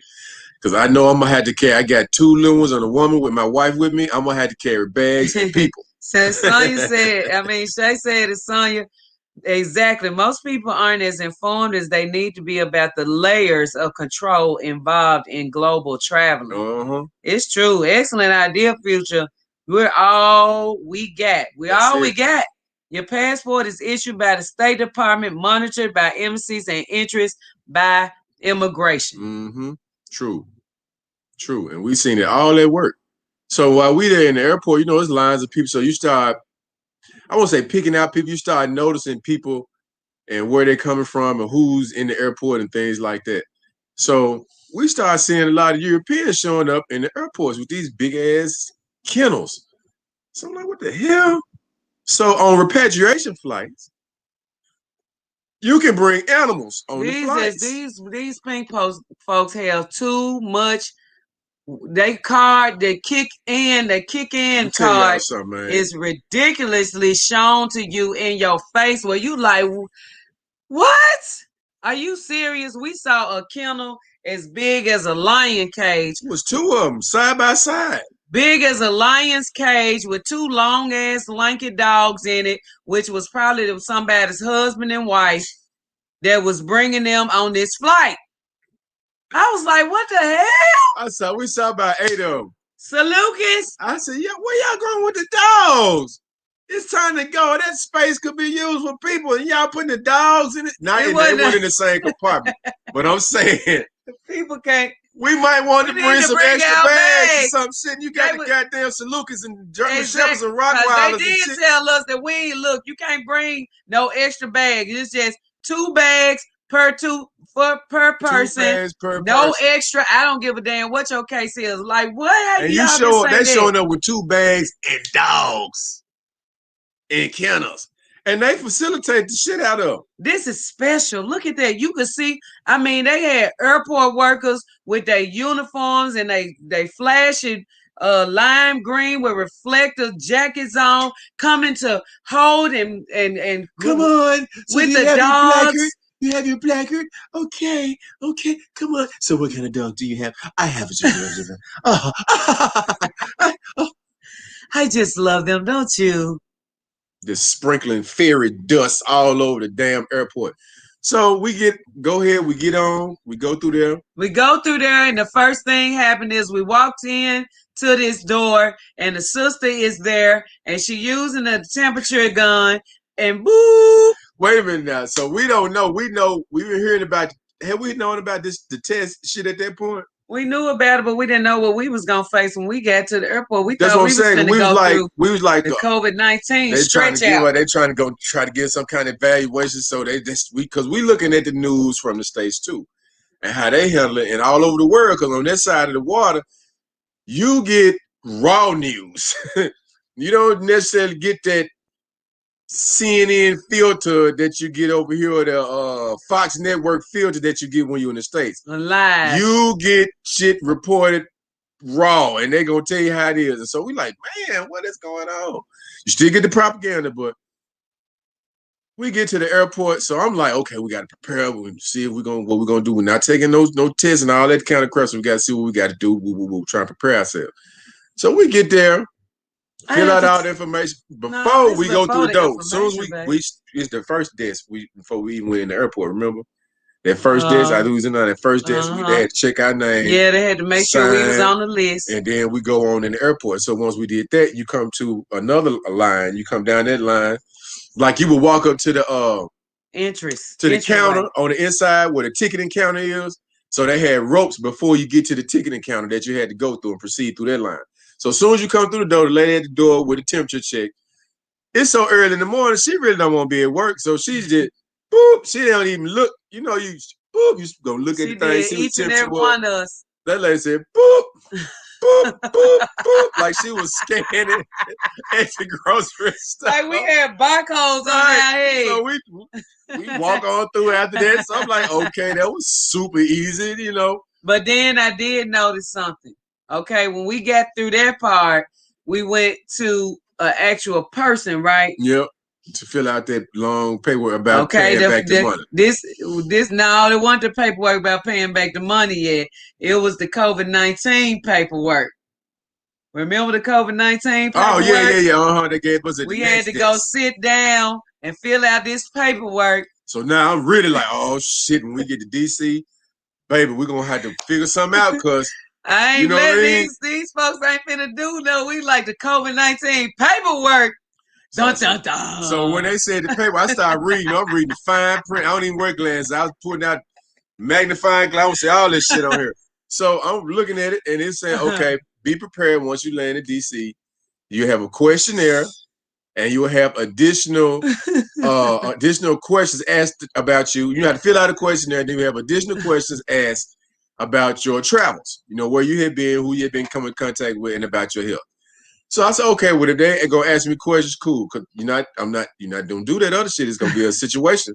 So we get in there, fill out the paper. So I'm thinking, man, we get to DC, baby, we're gonna, have to get in the paper. We got just be prepared. We're gonna go through immigration. It's gonna be they say it's gonna be extended waits. Yeah. So now mind you, all we seeing on the television now in Ghana about what's happening in the United States is long lines in New York airport. And bodies is refrigerated trucks. With bodies in them. And this is what we get. This shit look like old footage. I was like, this footage look old. So where the real bodies at? We just seeing containers and refrigerators lined all up a truck. And it's 80,000 dead. When you say that shit, we thinking it's people laying dead in the streets and shit. And because they had locked down the state. Then another factor when they locked down the states here and closed all the businesses, that was another motivating factor because we didn't no longer have any money to come from the states if we had to stay. So that was like, we really got to get on this flight because we won't be able to take care of ourselves after a certain point. Our children, our family members. Right. So, so I'm not finna, like my mama, yes, my dad, yes, but my other, I can't, you shouldn't have been over there. That's what they're going to tell me. And they're not going to send you shit. So rather than go through all that, we're going to miss all that. We're going to take care of our business. You can't call them folks, ask them for nothing when things are good, and less long when things going bad. Maybe with some of my younger cousins, but other than that, and then, so we get on that. Yeah, that too, but we get on the plane. So we get on. We normally the people to go to that people call So anyway. where you So go we to? Who when you you go? Who the go tos go to when they need a go to go to? Who do the go tos go to when they need a go to go to? So we get here, we get on the Ethiopian flight. Now they tell you, now mind you, they tell us there will be no food served on this flight. Oh yeah, let me There will go be back no to that. beverages first We served on when this I flight. look, we had people when we watched the Gambia stuff, the Gambia what the Gambian people went through was I was shell shocked. I Okay, was too. Before I had got to hear a shell drop, I shell was shocked because they made them pay 2,000 two G's U.S. dollars per person one way to Washington D.C. Okay, from the Gambia. from the Gambia, $2,000 per person. Now Gambia is y'all know about the economy in the Gambia. Why are you charging people 2,000 US dollars from the Gambia one way to get back to the snakes, man? Gambia. So I'm just knowing they're gonna hit us with the 22,000, baby. So I was Plus in Ghana. prepared. So I'm like, shit, okay, well, we gotta When get it. she We just said gotta go back and go 1,200, to I work. was So, like, ooh, ooh. oh, All right, well, we'll take that, but better than 2,000 because she said 2,000 times T 4. Roy. Yo! Oh, LOL, y'all was skeptical them motherfuckers of the LOL. Salute Queen OG and all the wonderful people in the live. What's Yeah. up to you, Roy? Yeah, we was, baby. Rhonda, who do the go-tos go to? Facts. For real. So we get in there, we go, we know we stand. And then I said Infodici, brother Infodici, one of my grand elders, martial artist supreme, the writer of Spiritual Warriors, our healers. He there in New Sherry, he there in New York too. Sonya said I need to take my temperature temp taking like that at work every day. I work at a nursing home and they watch that thermometer like a hawk coming in to work and out. By the way, those freezers were probably full of ice. Yeah, it was. You know it was. Old thing. Good thing they didn't put y'all on a modified cargo plane. And that's what I was thinking about, Shay. I ain't gonna lie. Ooh, because at this point, I'm communicating. I'm calling. I didn't call my brothers because at this point, we don't know what to expect. And I know me, and I know what I'm gonna take and what I'm not gonna take. So I started calling people like, look, not like it's my last, nothing, but I want to let folks know. Look, I called my younger brother in Atlanta. I called my dad. I called my mama. We getting on this flight. So and so. And my dad was in the Vietnam War, and that's a soldier to his heart. My dad was like, look, man, you stand strong. You don't take nothing nobody give you. You get on the plane. You get your ass back over here, son. So I did what Pop said. So we get on the plane. We got this COVID-19. No. They gave us the COVID-19 sheet on the plane before we landed. No, that's another sheet. That was another Remember, one? we filled that out when we sat down there. Soon as we walked in, after we got our temperature taken, and walked over there so they could make sure that we was on this flight. They checked us so they in. Gave us another then we walked down the there, and that form that you filled out was a staple form, and we sat right there before we went to the evacuation promissory no pay okay, thing. that's right. I remember that, but I thought I guess they gave us another one on we the got plane. the immigration. You had to fill out the immigration stuff on the plane. Okay, so when we get on the plus, I'm like, okay, we get to DC, and let me tell you about Ethiopia Airlines. The civility of Africans. They told us they weren't gonna feed us on that goddamn flight or had nothing to drink. This is what people previously evacuating was saying that it was no food. They told us that on the thing too. When we was talking about when they told us about the flight, they said just come prepared. So we was cooking. We cooked because I got them babies. They not finna be and hungry. we made pizza. We made everything. We had so much food, y'all. We always travel with food. We ain't never going hungry, and we ain't got to eat nobody's stuff because I don't know what they be doing. And the people that I know work there's flight attendants and stuff. They be like, don't eat this, don't touch that dot, don't bop. So we like, okay. So when we get on that plane, Ethiopian Airlines was like, these Africans on this plane, and we finna take care of our folks. It was lovely. Them sisters came through there with everything. Do you hear me? And they didn't charge the people Nathan. Do you know? They had drinks, liquor, beer, food. Have you ever been to a fashion show in the old days, like an old fashion show where the sisters come through there like this? This is how them sisters was coming through there with their food, with them drinks. It was like, what you need? Do you need something? I get you. Okay. Now we talk about them Ethiopian sisters was pretty on that plane. They plane. Was so cute, and they was baby. They were about their business. Do you hear me? They was like, "Are you okay, Sam? Would you like some?" And let me tell you, I had to get my Ethiopian Airlines blanket. I couldn't leave up out there without that goddamn blanket. That blanket was pretty. That blanket was fly as hell. So look. Here's my daily dose of future and power greetings, family. Hey, so look, Ellie. When we get to the to DC.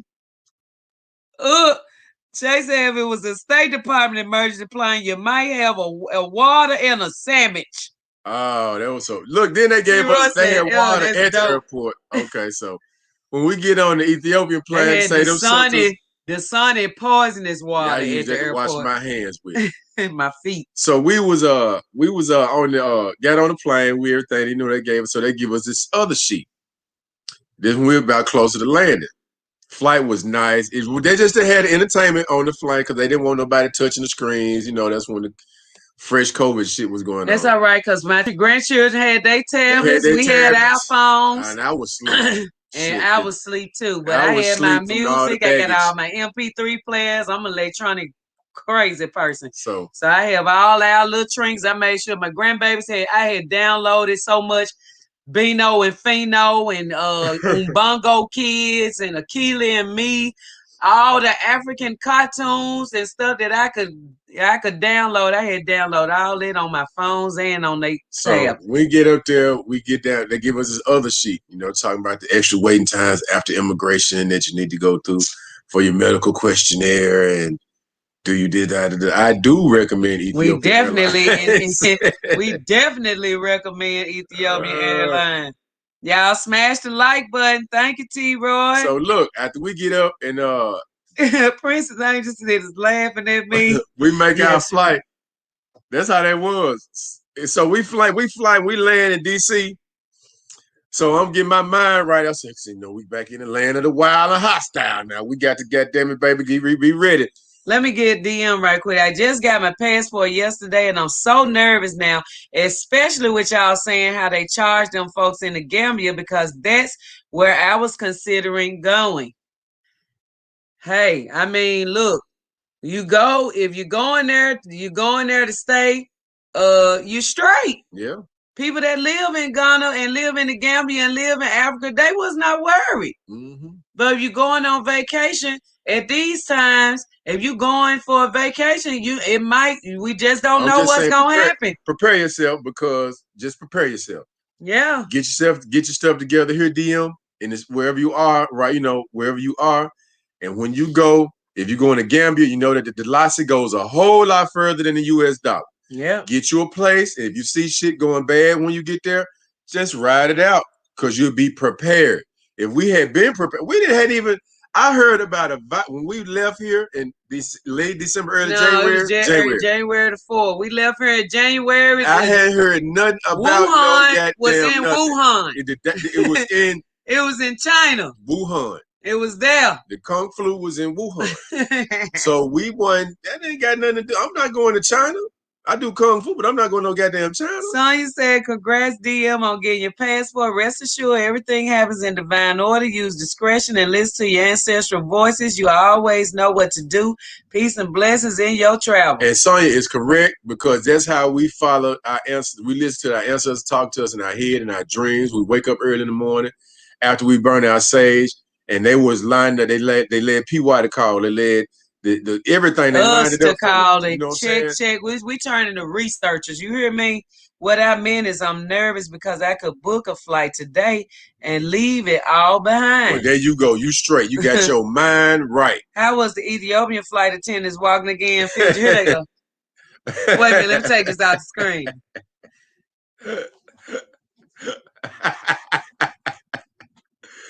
Can I help you? What you need? I got you. Yeah, I'm tell you something. I heard I a lot said, of people say look shit at my about sisters. Ethiopia. I mean, you be hard pressed to find an ugly Ethiopian. I'm not. I'm not. I'm just. I got to tell the truth. Kung flu, LOL, y'all relentless. You be hard pressed, I T. don't Roy. drink the sun and water. Fish get busy in it. You ain't lying. Hello, Mighty Mike, what's family. up? No, Jay, we was like, man, let the ancestors see the Uhuru family through. Peace, peace, fam. Much love from Los Diablos. What's Yo, up, homeboy? Jay Bone is in the house. That's somebody else that I was calling and letting them So know what was going every on. day. Yeah, I like it. That's my homeboy. Hey, bro, look, this where we at, man. Hey, man, they look.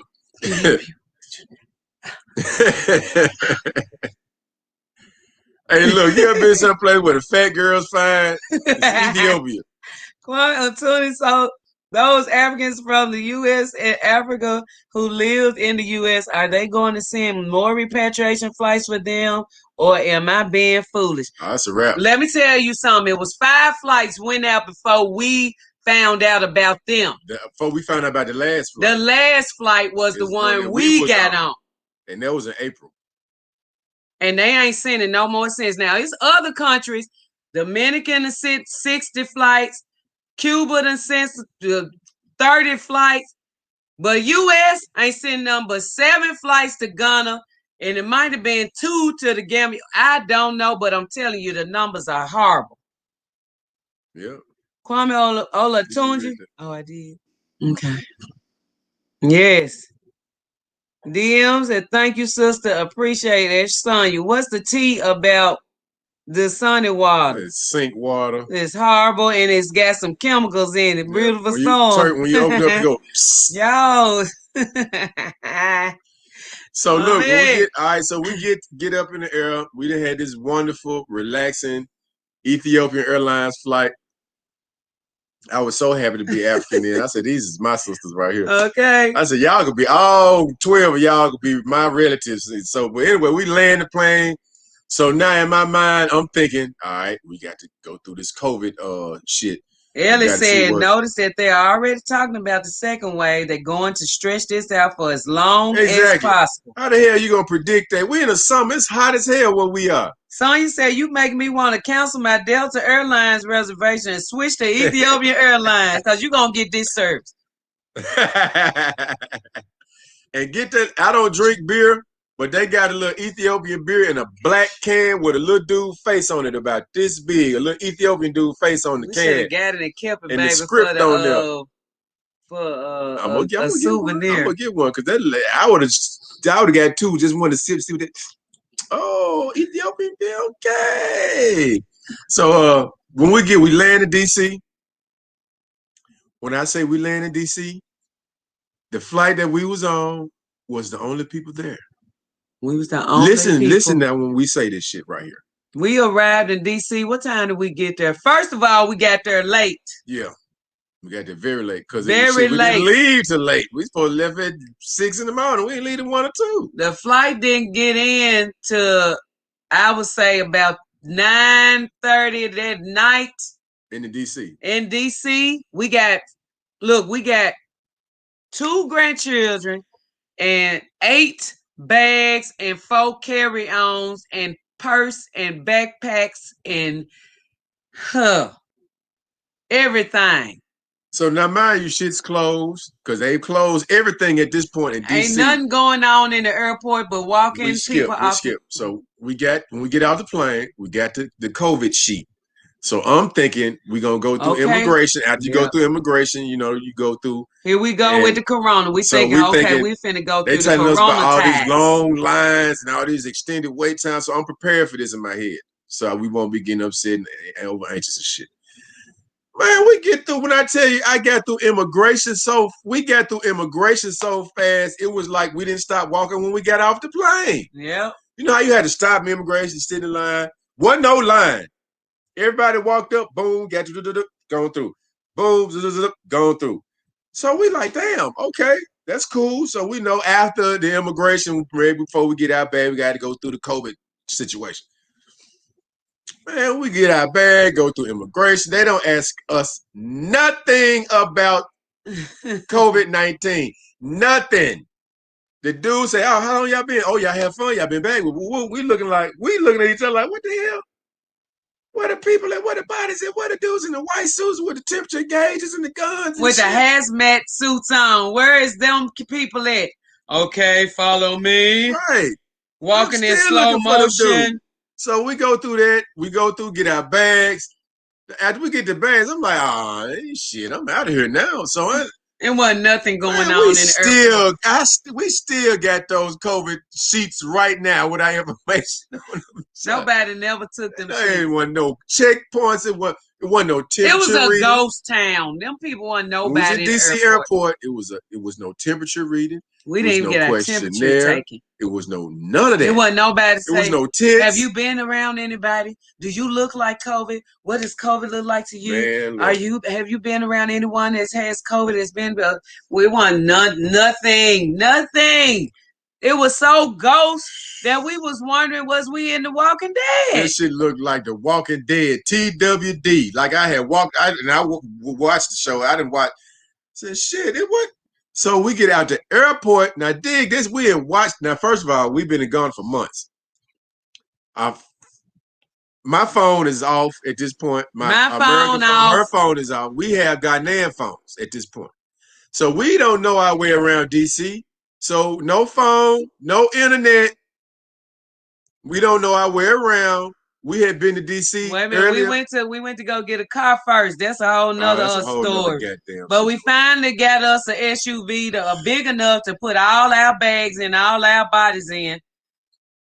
And so we can get out and try to find us go to our hotel. That's That what we had booked already now. that we had booked. So we was looking for that, but we ain't got no internet service and no phone service. So Pal had brought me to DC, just so happened December for my Earth Strong. He had brought me to DC for the 1st of December, when things were still normal and COVID was only in China. I don't Okay. think we had heard about that then. We did hear about it. We heard about it in November, but it was in China. So it was nothing for us to think about. It was just in China. So so we get in the car and we like, okay, now we got to fish our way around to find this airport. Let's find a McDonald's or somebody that we can get some free internet from. So we set out and we start driving. We drive and it's like now it's about 10:30 going on 11 o'clock at night. But it ain't no people out. When I say it's totally ghost town. I'm talking about on the roads was black. It's blank everywhere. Ain't nobody in the stores. It ain't nobody you can ask nothing. For real, I'm talking about like nobody. Nobody. It's like we the only one on the highway leaving the airport, and we don't know what direction we going in, but we going. So we ride, we leave. We just say, okay, we gonna go left. We get on the highway. We riding up the highway. We ain't nothing looking familiar around here. It's looking real skeptical, but we see an exit that says some stores and some McDonald's and some stuff like that. So we get off on that exit. Ghost town. It ain't nothing open. We went to the McDonald's. McDonald's closed. We went to this restaurant, Starbucks. Everybody, it is Walmart. Everything is shut down. It's completely ghost town. Nobody walking nowhere. No people, no cars. Okay? So we keep going. We rise down the street. Some car comes pulling up. Was that when we saw the sister? Yeah, the sister was in a little Scion or something. A sister in a Scion. Pal was blowing the horn trying to get attention. You know, we scared. You know, we people. This how she looked. She said, like. Then she rolled the window down a little bit.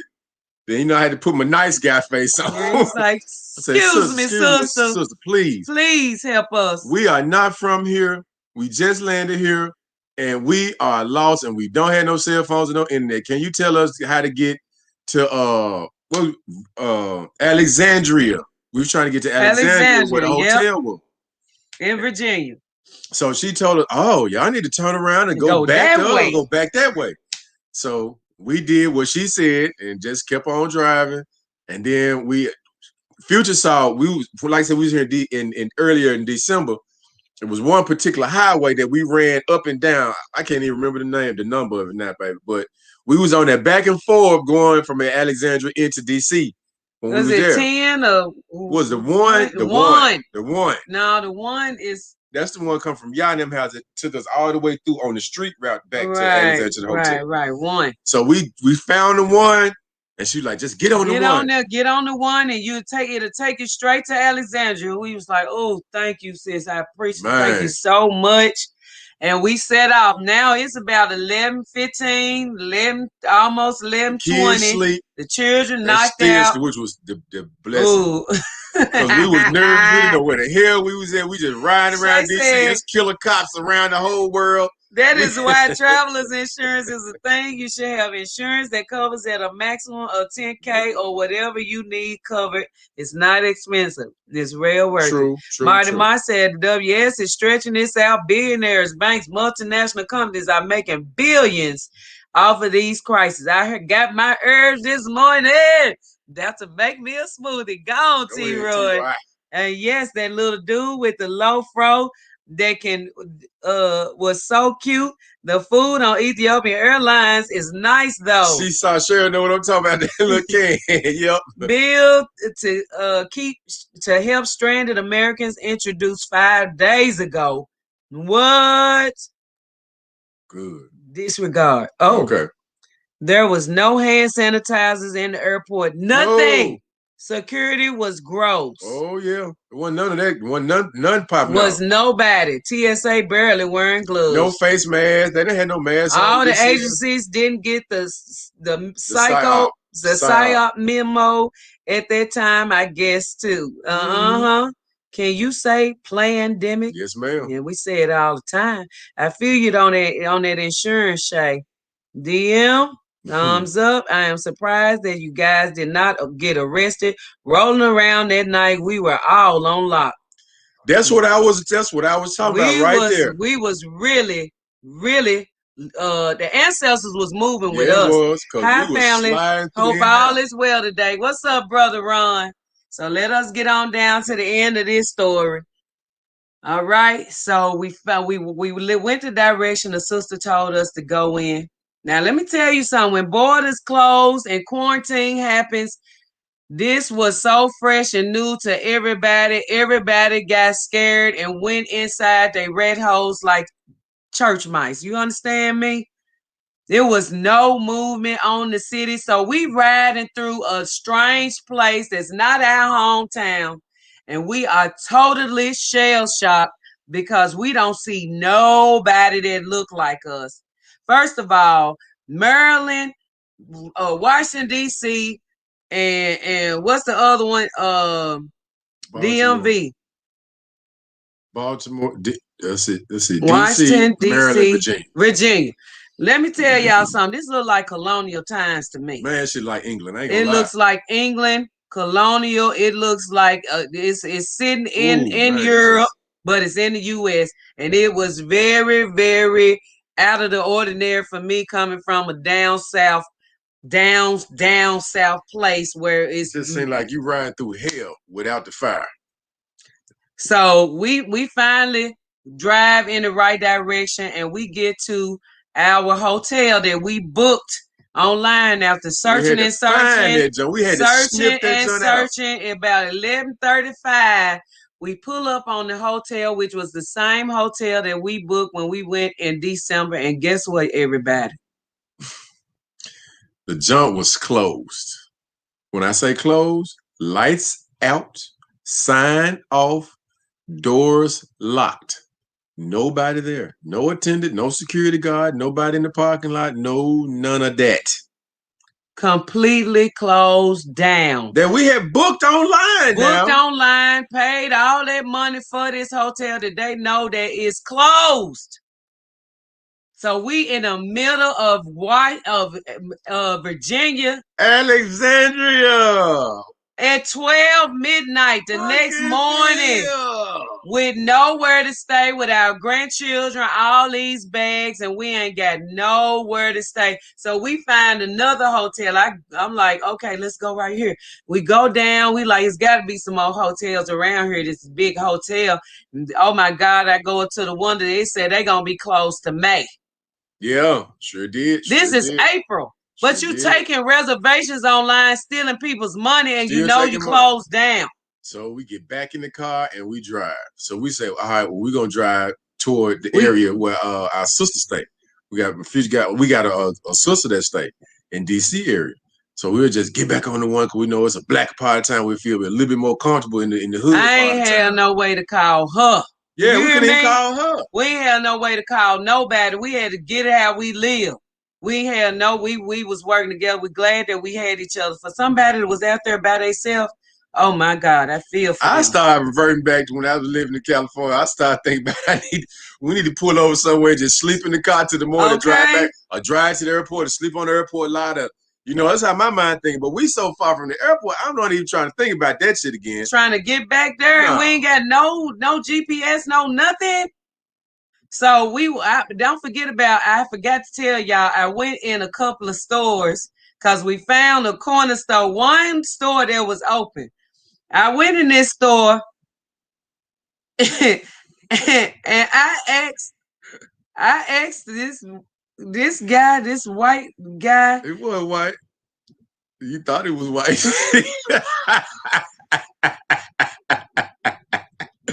He wasn't white. I asked for some directions. Oh, is it? Oh. I only work night. I just work night shift. I don't know. I don't speak English. I know. I know. Like that. No, well, I need to get to the hotel, man. You know they do that look. What the fuck is it? Oh my God. Oh, and then I drove up. We found him was driving after driving all that time when we left the hotel situation, and we was sad about that. So we said we just gonna drive this way. I'm telling y'all, ancestors was with us. Yeah, they were. We rode down one street until we got to the one. I said, baby, let's go to one. They go to one. Let's go that way. We jumped on that one. We jumped on the one. We found our hotel that was closed. Then we went to another hotel that wasn't too far from there. It was closed. All the hotels we saw was closed. So we left there, went back to the one, went to the other direction, and hey, we ride up on a Garden Inn that was open. But we was the only patrons in the hotel with the only worker that was there. There was 2 cars in the parking garage. Ours and his. That was it. And that shit spooky as a mother. Let me tell y'all something. That's spooky as hell. When you in a place that's a big, vast place and you don't see nobody but yourself. Yes, it is. It's like colonial times. And I went in there to get a paper map. So they didn't have none, Shay. We said, baby, we got to find a map. We find a paper map. I said, we can find a paper map. We can find our way around. Nobody had paper maps that were open. And everybody else, including Walmart, was closed. Ross won. Ross. Yo, y'all ain't right laughing at the little corner store man on the night shift, huh? That's it. I swear. Yeah. Hey, y'all Shut from up, Kentucky, man. LOL. Hey. And boy, was it serious for us. It was so serious. Ooh, we got to get up off here. So, y'all, we finally made it to the hotel. And we had all them bags in there, but we was like, we ain't taking all that crap up there. We the only ones here. It's ghost town. It's the Walking Dead around here. We sure this bags is safe. We grabbed what we could grab, picked up grandbabies. One grandbaby walking, another grandbaby picked up bags on all sides. And we went up in there because I went in there to get the room, and then we parked. And we had a long ways to walk. I do not like how they get that set up.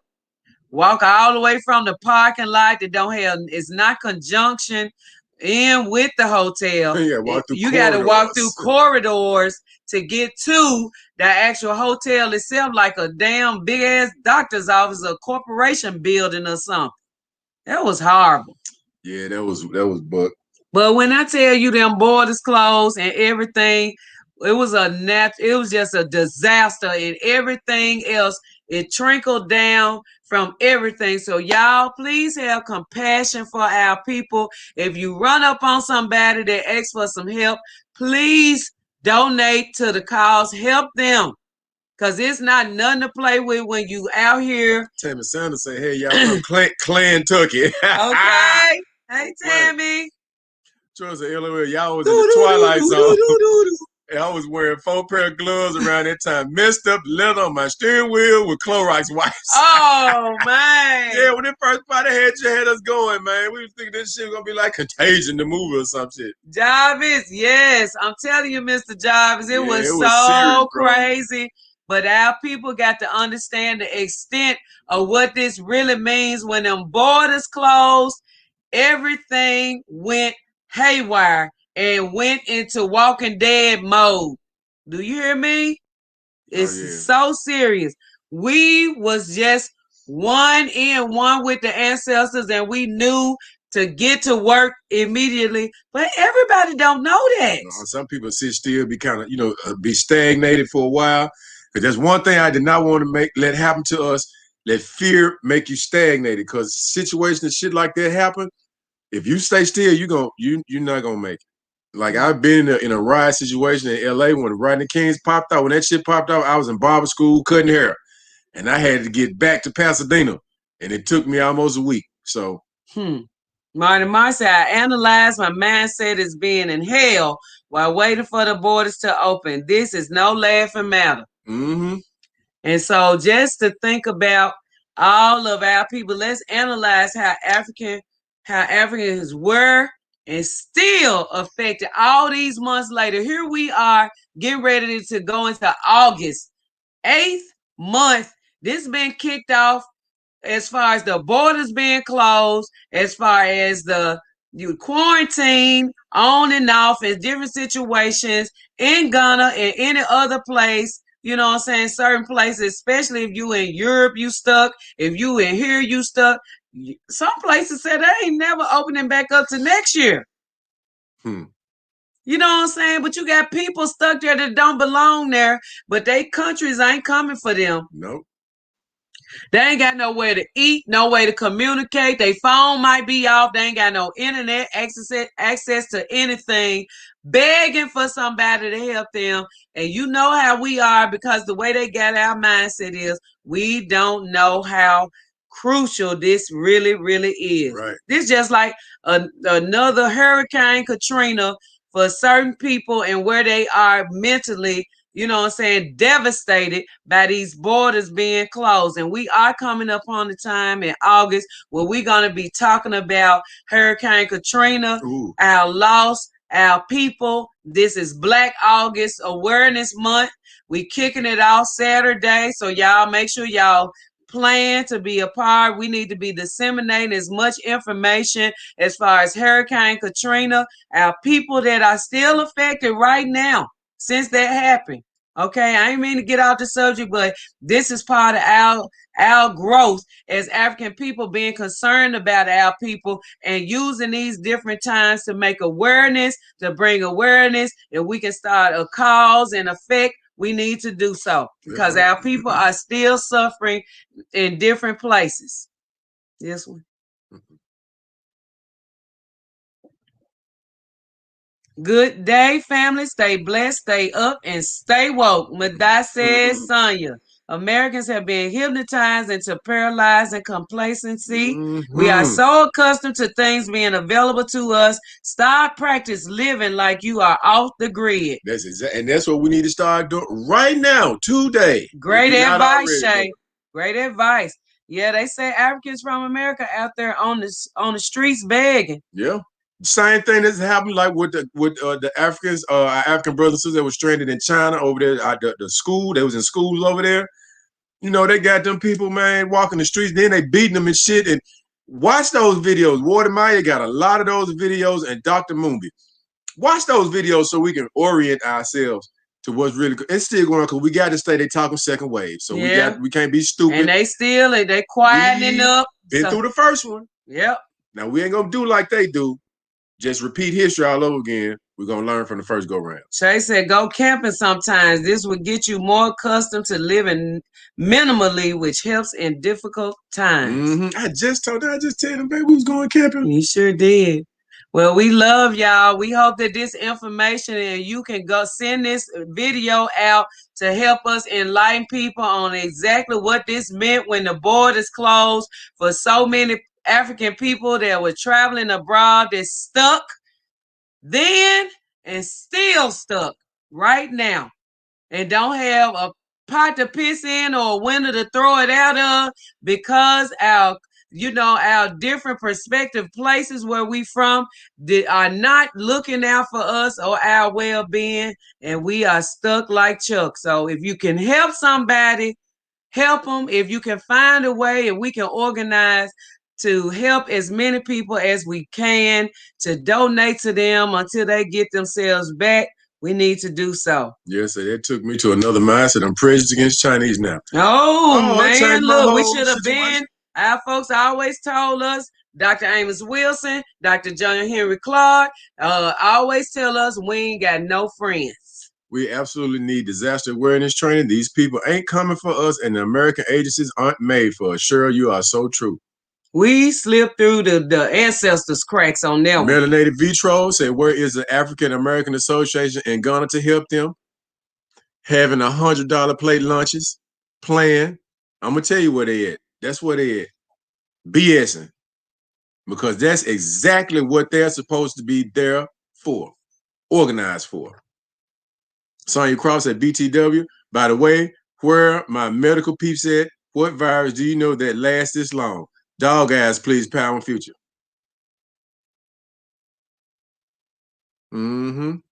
Yeah. Come on now. I was a paramedic.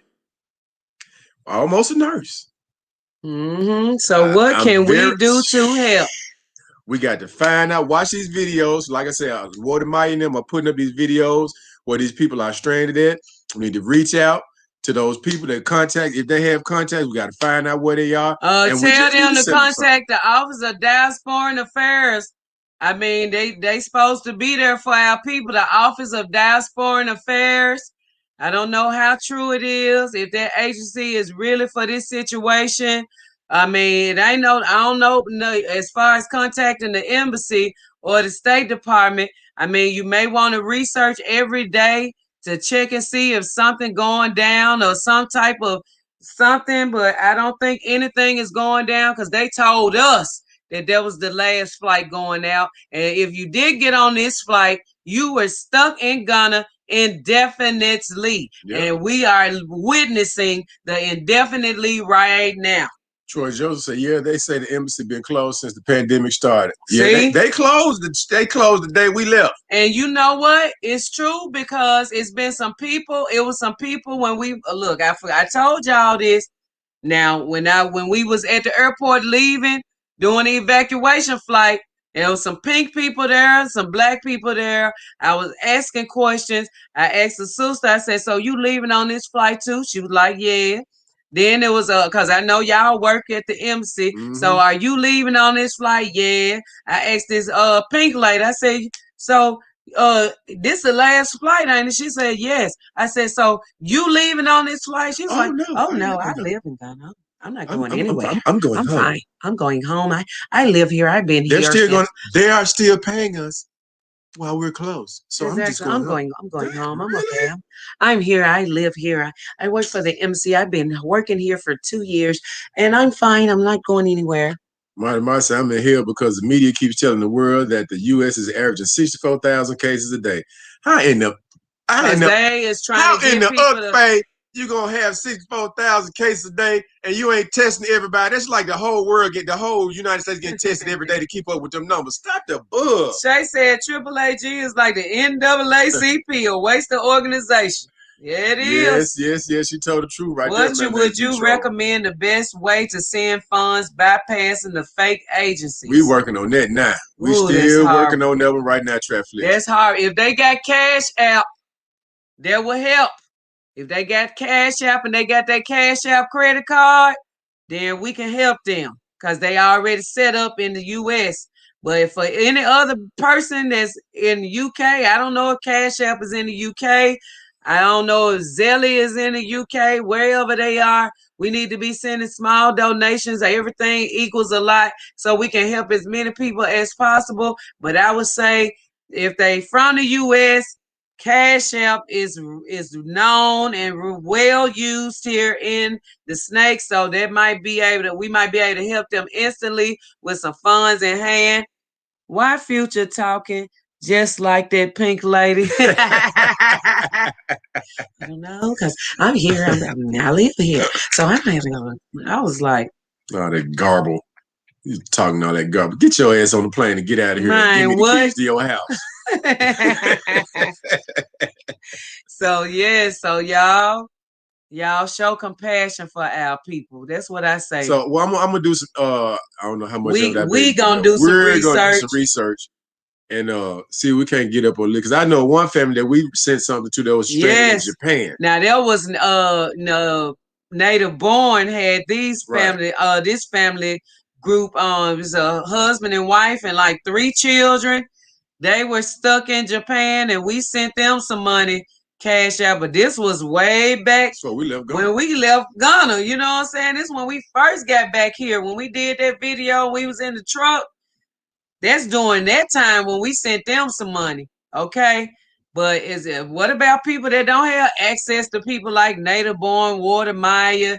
It should be a special email. Maybe I can talk to Water Maya or somebody about that when I talk to him, that if he can create a special email or a hotline or something for people to get in touch to be able to confirm people to send their information where they stuck at and how we can send money to donate to them. You know what I'm saying? We got to Brother come Ron up said with something. they want us all here to vote in November. I'm not about nobody vote. Ain't nobody doing that crap, even if I was we is down here. that out Bush got booked back in the day eating them chicken wings with his shirt off. Said he was not going nowhere. You say what? I'm Daddy. They say I lost Florida, but I just got it back. Call Jam. He got it back from me. We can do hot World sauce on his Remit from chest. England and MoneyGram. MoneyGram. Okay, Kwame said they can do World Remit and MoneyGram from England, but I'm telling y'all, don't send no large forms of funds. Keep it small because these people like to steal money, okay? These organizations love to steal black folks' money, and if you can get a whole lot of them on your phone, on your app, and I'm coming up with strategies of ways we can use these apps. We got to use in small increments at a time, sending out money so that you can be able to help people. When you send money to help people, send a small amount only, okay? So they won't be interested in stealing the money. I'm telling you, if we find out ways to donate to folks, send small amounts of money where you won't be mad, pissed off, and upset because they put a hold on your money. Don't send nothing more than $100. Don't send nothing nowhere close to it. I recommend no more than 50. 25 is nice if you donate to somebody outside the country because many people gonna donate and we don't want our money to be stolen from these companies. So you say, let us know. I mean, if anyone gets any info on helping our stranded brothers and sisters, please let us know in Soft Talk. Yes, please. We sure will. If y'all not a part of Soft Talk, make sure. Ron say he agree with Shays. Yes. About that damn. Ain't nobody voting. Ain't nobody going through all that crap, man. Vote for who? Kanye West? Princess Diana say, Future, I sent some money to help that family also. I hope they're home. No, now. they ain't at home. They still stranded. The borders ain't been open. They stranded. Just like Native Born. They was getting ready to move back to Ghana. They still locked down in Thailand or wherever they are. history lesson. This is the only reason why they gave the Voters' Right Act. They were banking on the ignorance to vote in their favor. Yeah. But who do we send it to? We gonna work on that, y'all. In the meantime, if you're not on our Soft Talk group, you need to get there quickly so that we can stay in touch. Now, this is our email address, livingmybestlifeinghana@gmail.com. And send us your contact information if you want to donate. Soon as we find out any information, I will just forward it, email it to you on how to help our sisters and brothers that's stranded, okay? And we send another special love and energy and confident energy and prosperity toward our people that's stuck, you know what I'm saying, in these different places. And we hope that we can help them. We hope that we can help them. This And is look, our y'all do goal. something, do a little bit of research, and y'all see this where y'all are. No matter where you are in the world, just take a day when you got a chance or your day out and drive to all of the hospitals in your area and see if the number of cars in the parking lot add up to the. I know they're not going to exactly add up, but do see where they reflect the escalation in numbers that they say that we have. We've already done it in our city, and if that's the case, it will be parking lots full, overflow parking lots will be full. We drove past one of the major newly built hospitals here in the town, and it's nobody there but Central goddamn Defense Security bus truck that sit out in the front. Shay said, can we do a care package situation with I2? If we can find out where these people are, we can. So I ask I2 to see what he can find out on the ground. Right. I mean, the people that's on the streets, if it's people on the streets, he should be able to locate them. Mm-hmm. But one more thing while I'm thinking about it, I forgot to tell y'all. I talked to our brother that lives in Jamaica. And Smichael, if you still here, you can confirm this or not, or you may know, you may not. He said ain't nothing open in Jamaica. They opened the country back up, but it ain't nothing open, nothing doing, nothing around there. It's still COVID-19 locked down, fresh. These folks are not open. It's nothing to do. And mostly everybody that's coming to Jamaica looking for a good time, like the olden times, they are stuck in their prospective hotels. The resorts are capitalizing on people being in resorts because you can't go outside the resorts due to COVID-19. They making that mandatory. So you won't be spreading COVID-19 around town or getting it from somebody around town. They are locking people down inside of the certain resorts so you can spend all the money that you can. They can try to make up on you and double price and high pitch prices on everything to try to make up for all this time that's been lost and all the money that they have not been earning since this COVID-19 situation. We knew what people need to know. Mm-hmm. Good point, pal. The number don't seem right. Good instinct. That's right, Ellen. You guys are just like us. Get going to your work. See you later. Yes, Madai said. Yo, bro. Yeah, so we gonna get out of here. I just want y'all to know that information because people think that they can, oh, the border's back open, everything normal. No, ain't nothing open. Nothing. You gotta move with care now, y'all.